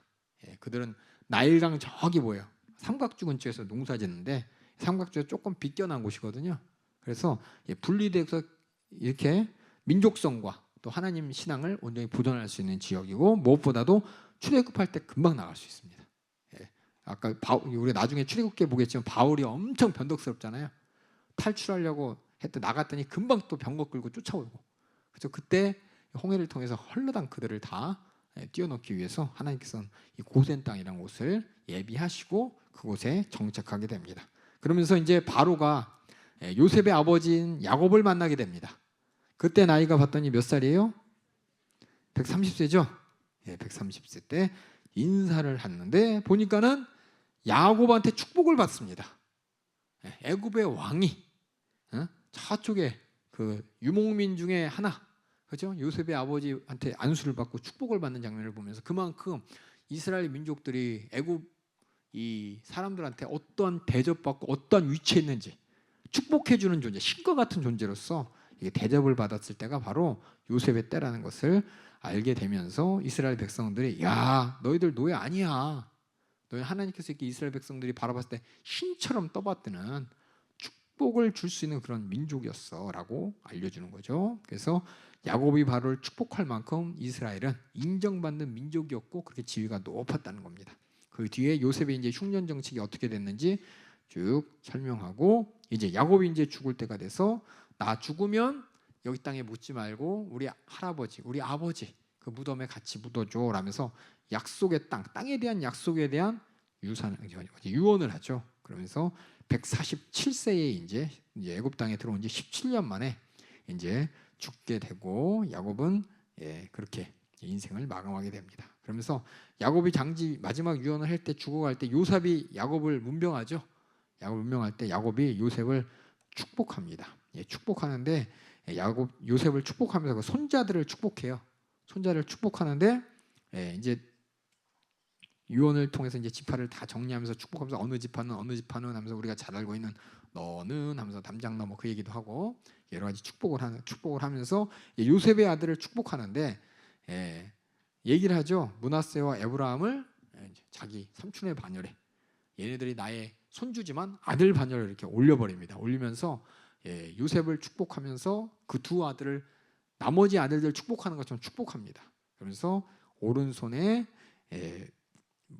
큰애 므낫세, 왼손에 작은애 에브라임 이렇게 이제 축복하려고 그러는데 이렇게 갖다 놓죠. 요셉이 자 큰애는 할아버지 오른손으로 가고 둘째는 왼손으로 가. 그래서 왜냐 오른손이 이제 기본 손이니까 더 센 축복 받으라고 오른쪽으로 보내는데 야곱이 어떻게 하냐면 손을 이렇게 비깁니다. 그래서 오른손을 에브라임에게 하고 왼손을 므낫세에게 하면서 왜냐하면 자신의 인생이 자기가 차자였잖아요. 차자지만 하나님께서 자기를 축복하셔서 여기까지 인도하신 것처럼 요셉의 아들들도 그렇게 왜 그런지 모르겠어요. 야곱이 이렇게 거꾸로 함으로 말미암아 에브라임 지파가 둘째 아들인데도 불구하고 하나님께서는 더 크게 쓰는 더 나중에 이스라엘의 역사 속에서 더 크게 복받는 민족으로 만들어주는 것을 보면서 결국 뭐예요? 인간은 장자니까 오른쪽, 둘째는 왼쪽이니까 왼손, 둘째는 왼손 이렇게 했지만 이건 인간의 생각이고 하나님은 그것을 다 초월한다는 것을 지금 기도 축복의 장면을 통해서 자기가 경험했기 때문에 그걸 이제 후손들에게 물려주고 싶은 거죠. 특별히 요셉의 아이들에게 하나님의 선택은 우선순위가 아니야. 그렇죠? 예수님도 말씀하셨죠. 먼저 온 자가 나중 되고 나중 되가 먼저 된다고. 이것은 사람의 생각이 아니라 하나님의 전적인 선택과 은혜로 이루어진다는 것을 동시에 얘기합니다. 그래서 이렇게 얘기하면서 축복을 하고 그러면서 12아들에 대한 야곱의 예언을 이제 노래로 아까 얘기했던 하고 그 중에서 이상하게 유다에 대해서 가장 큰 축복을 내려주면서 우리가 너는 하는 거 있죠. 담장 넘어 모르겠다 또 가사 모르겠어요. 그 야곱의 축복하면서 유다에 대한 축복에 대해서 하면서 영적 축복을 유다에게 가장 많이 합니다. 어떻게 보면 유다가 했던 그분의 언행 심사를 봤을 때 장자보다 유다가 더 믿어지고 또 형제들을 책임지려고 하고 아버지의 마음을 그래도 아프지 않게 하려고 막 애쓰는 모습이 아마 애쓰는 그 모습을 통해서 야곱이 유다에게 가장 큰 축복을 해주신 것 같아요. 그래서 야곱이 죽으면서 다시 장제돼 나 죽으면 아까 얘기했지 저번에 얘기한 것처럼 꼭 나를 저 아버지 무덤 할아버지 무덤 그쪽에다 장사 보내줘야 돼라고 하는 게 49장이고 이제 50장에 들어서서 야곱이 장례식을 이제 치르죠. 결국 죽고 장례를 하는데 장례 절차라든지 기간이 바로 왕 그러니까 애굽의 왕이 받았던 장례 절차만큼이나 화려하고 길고 아주 성대했다는 것을 우리가 보게 됩니다. 그래서 이 장례 절차를 설명함으로 이스라엘이 원래는 노예가 아니고 애굽의 귀빈이었음을 다시 인식시키고 그런 장례 절차를 하면서 약속의 땅으로 가서 장사 지내는 걸 보면서 가나안 땅, 그 땅이 바로 우리가 가서 묻혀야 될 땅이야. 하나님이 주신 땅이야 라는 그 땅을 지향할 수 있도록 하나님께서는 창세기를 지금 모세를 통해서 기록하고 있는 겁니다. 근데 아버지가 죽으니까 형제들이 또 무서워하죠. 그동안 아버지 때문에 우리가 요셉한테 함부로 했던 거 아직도 그게 남아있는 거야. 워낙 악독했으니까는 지금 아버지가 돌아온 지가 지금 17년이 지났습니다. 17년. 애굽으로 그 모든 일가족이 이사한 지가 17년이 지났는데 17년이 지났는데도 불구하고 17년 동안 요셉이 분명히 하나님의 섭리 가운데 내가 이 땅에 왔고 여러분을 인도하는 겁니다라고 얘기했는데도 불구하고 자기들이 요셉한테 함부로 하고 거의 죽이려고 했다는 그런 살인자 같은 그런 모습이 있기 때문에 17년이 지났는데도 벌벌 떨고 있는 거예요. 인간들은. 근데 야곱이 다시 얘기하는 거죠. 아버지가 죽고 형제들은 요셉을 두려워하고 그러니까 요셉이 다시 하나님이 하신 일이라고 위로를 하게 됩니다. 그리고 요셉은 110세 때 죽으면서 얘기하죠. 나도 죽으면 내 뼈를 여기 묻지 말고 나중에 돌아갈 가나안 땅에 나를 묻어줘라는 말로 요셉이 유언을 하고 죽고 출애굽할 때 보면은 그 요셉의 뼈를 메고서 요셉의 후손들이 약속의 땅으로 이렇게 오는 장면을 보면서 하나님께서 주신 약속의 땅에 대한 그렇죠? 민족을 이뤘으니까 이게 땅에 대한 약속, 땅을 꼭 점령하고 땅을 꼭 들어가야 된다는 그 목적 의식을 분명하게 지금 모세는 지금 심어주고 있는 거예요. 하나님 또 심어주고 있고 그래서 이렇게 다시금 하나님의 섭리를 선포하면서 두려워하는 형제들에게 가문의 결속, 하나님의 아브라함의 후손으로서 그들이 하나 되어야 됨을 다시 한번 알게 하고 하나님께서 주신 가나안 땅의 약속과 축복의 땅을 고백하면서 내 아버지가 막벨라 땅 그 땅에 묻힌 것처럼 나도 그게 묻혀야 된다는 그 아버지의 신앙의 전술을 그대로 재현하는 것이 보게 됩니다. 그래서 성경에 보면 이제 여러 가지 얘기들이 중구난방인 것 같지만 결국은 하나님께서는 이스라엘 백성들이죠. 지금 다시 말씀드릴게요. 창세기 누가 누구에게 쓴 거라고요? 모세가 이스라엘 백성들에게. 이 관점을 가지고 보시고 이것을 기록으로 남겨서 우리에게 지금 우리 하나님은 이런 하나님이야 라고 설명하는 거예요. 이스라엘 백성들에게 우리 조상 야곱, 우리 조상 이삭, 우리 조상 아브라함을 인도하신 하나님 하면서 자기의 조상과의 관계지만 우리는 믿음의 조상, 그리스도를 이 땅에 보내시기 위해서 하나님께서 쓰신 이스라엘 백성들을 상대하시면서 우리는 뭐냐? 하나님의 인격을 알게 되는 겁니다. 하나님의 뜻이 무엇인지 알게 되고 하나님의 성품이 무엇인지를 알게 되면서 하나님께서 계획하시고 이루시고자 하는 것들 하나님께서 깊이 꼭 이루어가고 있다는 것을 우리는 알고 그 뜻대로 예수님이 이 땅에 오셨고 그 뜻대로 예수님은 고난받고 죽으셨고 그 고난받고 죽으신 그것이 하나님께서 저기 창세기에 선악과를 맨 처음 따먹을 때부터 여자의 후손에게 주신 약속이 구체화돼서 결국 예수님을 통해서 확실하게 완성되었고 그 복음이 우리에게 전해짐으로 말미암아 우리도 이스라엘 백성들을 바라볼 때 나의 모습이 투영되는 거죠. 이스라엘의 족속, 그 족장들을 바라보면서 나의 모습이 투영되고 민족의 역사를 보면서 나의 모습이 투영되면서 이 사람들을 하나님이 이렇게 상대하신 것처럼 나도 그렇게 상대하고 계신다는 나의 하나님으로서의 하나님의 인격성을 확실하게 깨닫게 하고자 하나님은 창세기를 우리에게 주셨습니다. 그래서 창세기를 읽을 때 옛날 얘기가 아니라 자꾸 내가 아브라함이 되고 자꾸 내가 야곱이 되고 자꾸 더 나아가 자꾸 내가 모세가 되고 자꾸 내가 모세의 얘기를 듣는 이스라엘 백성들의 처지를 되고 그래서 이렇게 처지를 우리가 동감할 수 있고 감정을 이입하고 그 자리에서 어떤 일이 있을까라고 우리가 상상할 수 있도록 우리에게 하나님께서는 지혜를 주시고 지식을 주십니다. 그냥 읽고서 그랬나 봐. 호랑이 담배 피는 시절 이런 일이 있었는데 하하하 재밌다가 아니라 그렇게 흘려 들어가면서 어떤 교훈을 찾는 이야기가 아니라 성경은 교훈뿐만이 아니라 하나님과의 관계, 하나님의 어떤 분인지를 지금 말씀하시는 겁니다. 그러니까 우리는 성경을 읽을 때 내가 아는 하나님, 여러분이 아는 하나님 같은 하나님이어야 되잖아요. 그렇죠? 내가 아는 하나님의 성품과 여러분이 아는 하나님의 성품이 틀리다면 제가 틀리든 여러분이 틀리든 뭔가 다른 거 아니에요. 그러니까 한 하나님으로서 우리가 성경을 통해서 우리는 만나고 또 경험하고 또 그렇게 인정하면서 바라고 바라는 요셉처럼 그렇죠? 결국 네 명의 족장 중에 요셉에 왔을 때 그 요셉이 다시 한번 말씀드릴게요. 하나님의 음성을 직접 들은 적 한 번도 없었죠. 그렇죠? 하지만 하나님을 항상 의식했고 인식했고 하나님의 앞에 죄악이 무엇인지 알 만큼이나 하나님을 온전히 인정했던 모습처럼 여러분들도 그렇게 우리가 할 수 없기 때문에 하나님께서 성령을 보내주시고 또 우리에게 읽으라고 성경도 주셨습니다. 그래서 우리는 성경을 읽는 것, 우리는 필사잖아요, 그렇죠? 따라서 그냥 글씨 공부하는 게 아니라 글씨체 연습하는 게 아니라 쓰면서 하나님의 역사가 이렇게 나타나면서 하나님이 어떤 분인지를 꼭 알아야 되고 때로는 질투 하나님, 한탄하는 하나님 성경에 써있다고 그걸 보면서 질투, 미움, 다툼, 시기질투 죄인데 하나님도 질투했으니까 죄인이네 이렇게 하면 안 된다는 겁니다. 무슨 말씀인지 알겠죠? 그 질투가 어떤 하나님의 성품을 강조하기 위한 인간의 단어예요. 언어예요.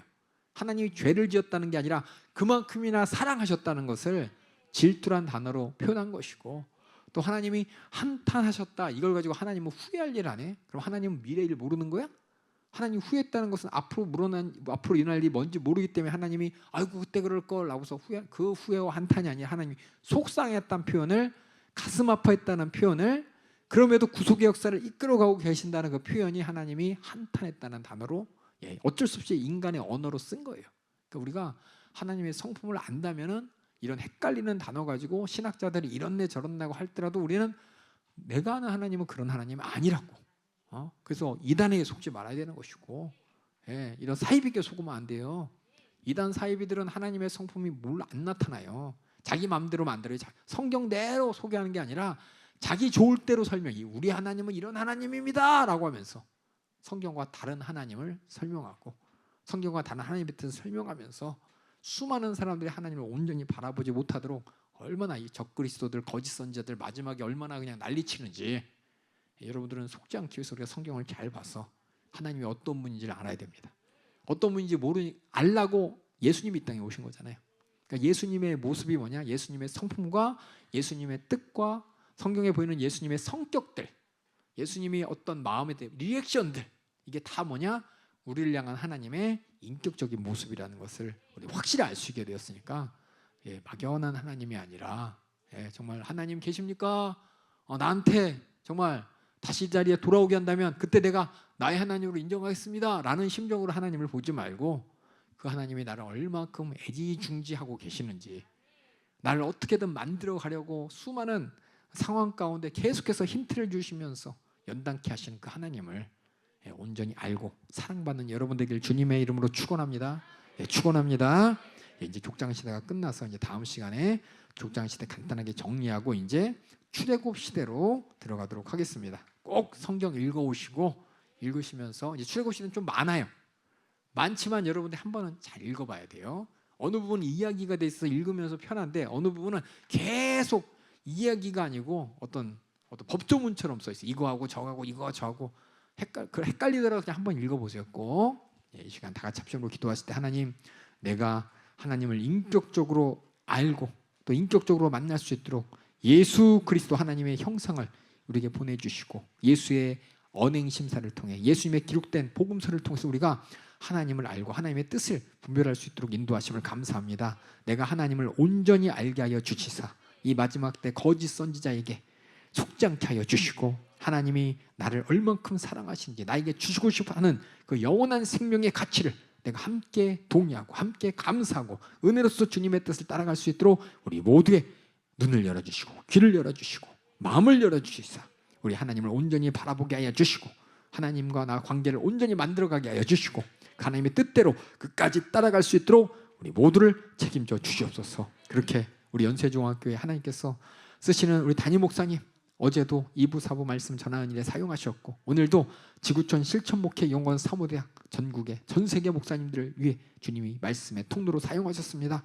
주님께서 그를 통해 하나님의 진실을 깨닫게 하십니다. 계속해서 주님께서 하나님의 진심을, 하나님의 사랑을, 하나님의 목소리를 전하는 통로로 강건하게 주님이 사용하여 주시옵소서. 연약한 육신의 생기를 더 넣어주시고 또 육력과 영감이 충만하게 하여 주시사 오직 사람의 말을 하지만 하나님이 말씀하시듯 사람의 몸짓을 하지만 하나님의 애타는 목소리와 심정을 전하듯 주님께서 사용하여 주시옵소서. 우리 다 같이 주여 삼창하고 기도하시겠습니다. 주여 주여 주여. 생명 되신 우리 주님 은혜와 사랑을 감사합니다. 막연한 하나님, 언제 있을지 모르는 하나님, 그 하나님이 나에게 인격적으로 예수 그리스도의 복음을 통해 만나주시고 성경을 통해서 자기 자신을 공개하심으로 말미암아 우리가 창조주 하나님, 나를 죄와 저주와 사망에서 구원하기 위해 독생자까지 내놓으신 그 하나님의 뜨거운 사랑과 예수 그리스도의 고난과 예수 그리스도의 십자가의 잔인한 죽음을 보면서 나를 사랑한 하나님을 만나게 하심을 감사합니다. 하나님의 은혜를 알게 하시고 나를 위해 독생자까지 내놓으신 그 목숨을 내놓은 예수님을 바라보며 그 은혜 안에 내가 구원받고 하나님의 자녀되게 하심을 감사합니다. 영원한 천국 나에게 약속으로 주심을 감사합니다. 이스라엘 백성들이 출애굽한 이후에 하나님께서 모세를 통해서 그들에게 약속의 땅 가나안 땅에 들어가야 될 그들의 하나님의 섭리와 하나님의 소명을 아버지 불어넣기 위해서 아버지 하나님이 말씀하셨습니다. 우리에게는 예수 그리스도를 통해서 우리가 다가가야 될 천국, 하나님의 나라 소망을 갖게 하여 주시고 거기서 나를 구원하신 하나님의 은혜 감사하면서 죄와 싸워 이기고 저주와 싸워 이기고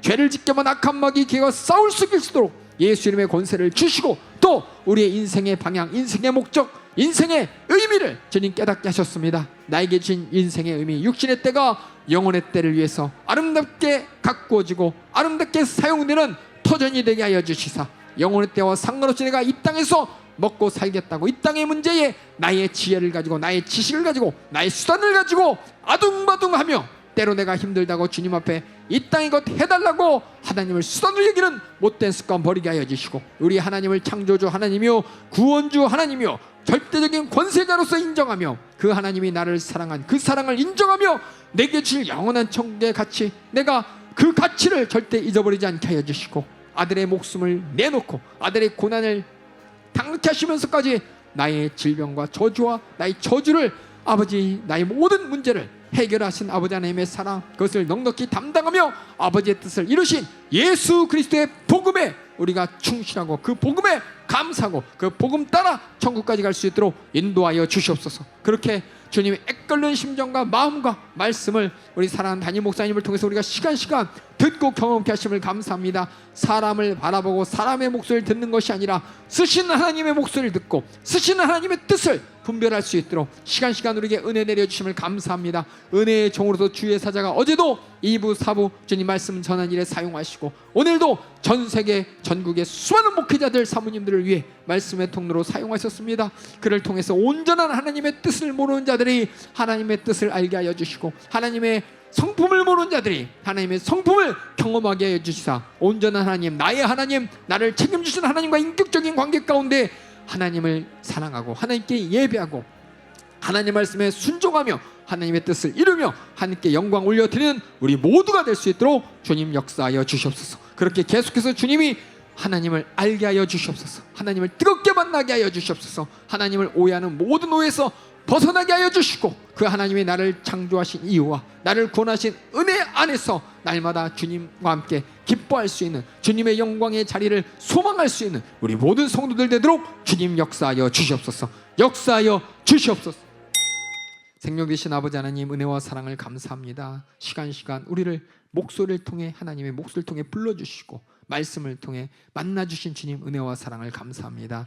창조주 하나님이요 권세주 하나님이요 거룩하신 하나님께서 우리가 이 땅에서 먹고 사는 일에 취해서 육신의 소욕과 인간의 지혜와 인간의 지식으로 아등바등하다 지옥 가는 이 모습 불쌍히 여기신 할아버지 하나님, 구원의 계획을 세우시고 아들 예수 그리스도를 통해서 우리의 모든 죄와 저주와 사망의 문제를 깨닫게 하시고 해결하여 주시고 또 우리에게 성령을 보내주셔서 또 성경을 주셔서 우리가 온전히 하나님을 알 수 있게 하심을 감사합니다. 이런 귀한 하나님의 말씀, 귀한 복음을 들었는데도 불구하고 우리는 시시때때로 귀를 가리고 눈을 가리면서 육신의 소욕과 육신의 연약함과 육신의 게으름에 내 영혼의 뜰을 포기하고자 악한 마귀는 끊임없이 시험하고 유혹하고 또 핍박합니다. 이런 핍박과 유혹과 시험을 이기라고 주님이 말씀하시고 가르쳐 주셨으니 우리가 이길 수 있는 약속의 이름 가지고 날마다 이기는 신앙생활하게 하여 주시옵소서. 내게 주신 육신의 때가 쓰러지고 늙어지고 병들고 죽어가는 육신의 때가 아니라 저 천국을 향해서 새로워지고 저 천국을 향해서 주님의 뜻을 이루가며 주님의 생명을 퍼다 나르는 주님의 생명이 충만한 인생을 살도록 역사하여 주시옵소서. 우리에게 주신 나사렛 예수님의 이름으로 명하노니 우리가 하나님 말씀을 듣지 못하게 읽지 못하게 세상 바쁘게 만들고 그래서 우리가 하나님을 온전히 만나 나의 하나님으로 하나님을 인격적으로 인정하며 하나님의 자녀가 될 수 있는 천국 복음 만날 수 없게 만드는 이 저주받은 사단 마귀의 계계야 육신의 모든 사정들, 하나님 만나지 못하게 만드는 사정들, 예배하지 못하게 만드는 사정들, 기도하지 못하게 만드는 사정들, 그저 먹고 사는 일에 취해서 그것이 중요해서 내 영혼이 사는 일에 무관심하게 만드는 모든 사정들, 안 되는 모든 질병들, 저주들 가지고 예수의 이름으로 떠나갈지어다. 예수의 이름으로 떠나가라. 떠나가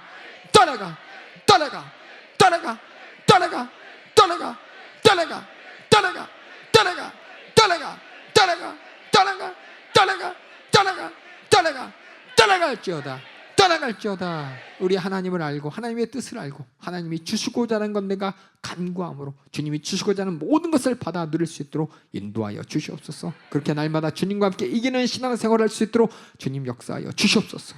주님의 목소리로 주님의 사랑으로 우리를 인도하시기 위해 쓰시는 우리 담임 목사님 여기까지 강건함을 더하여 주시사 월요일 또 주일 월요일 소진된 모든 기력 주님 회복시켜 주셨어. 이번 고난주간 성에 주님의 애끓는 목소리 애끓는 사랑 우리 모두가 경험할 수 있도록 주님이 일하여 주시옵소서. 주님이 책임져 주시옵소서. 모든 영광과 감사를 우리 주님께만 올려드리옵고 예수님의 이름으로 기도하옵나이다. 아멘. 주기도문으로 마치겠습니다. 하늘에 계신 우리 아버지여 이름이 거룩히 여김을 받으시오며 나라 임하옵시며 뜻이 하늘에서 이룬 것 같이 땅에서도 이루어지이다. 오늘날 우리에게 일용할 양식을 주옵시고 우리가 우리에게 죄 지은 자를 사하여 준 것 같이 우리 죄를 사하여 주옵시고 우리를 시험에 들지 말게 하옵시며 다만 악에서 구하옵소서. 대개 나라와 권세와 영광이 아버지께 영원히 있사옵나이다. 아멘. 할렐루야. 우리 박수로 하나님께 영광 올려드립니다. 수고하셨습니다. 우리 시간 되시는 분들은 꼭 담임 목사님 위해서 시시때때로 기도해 주시길 부탁드리겠습니다. 예, 감사합니다.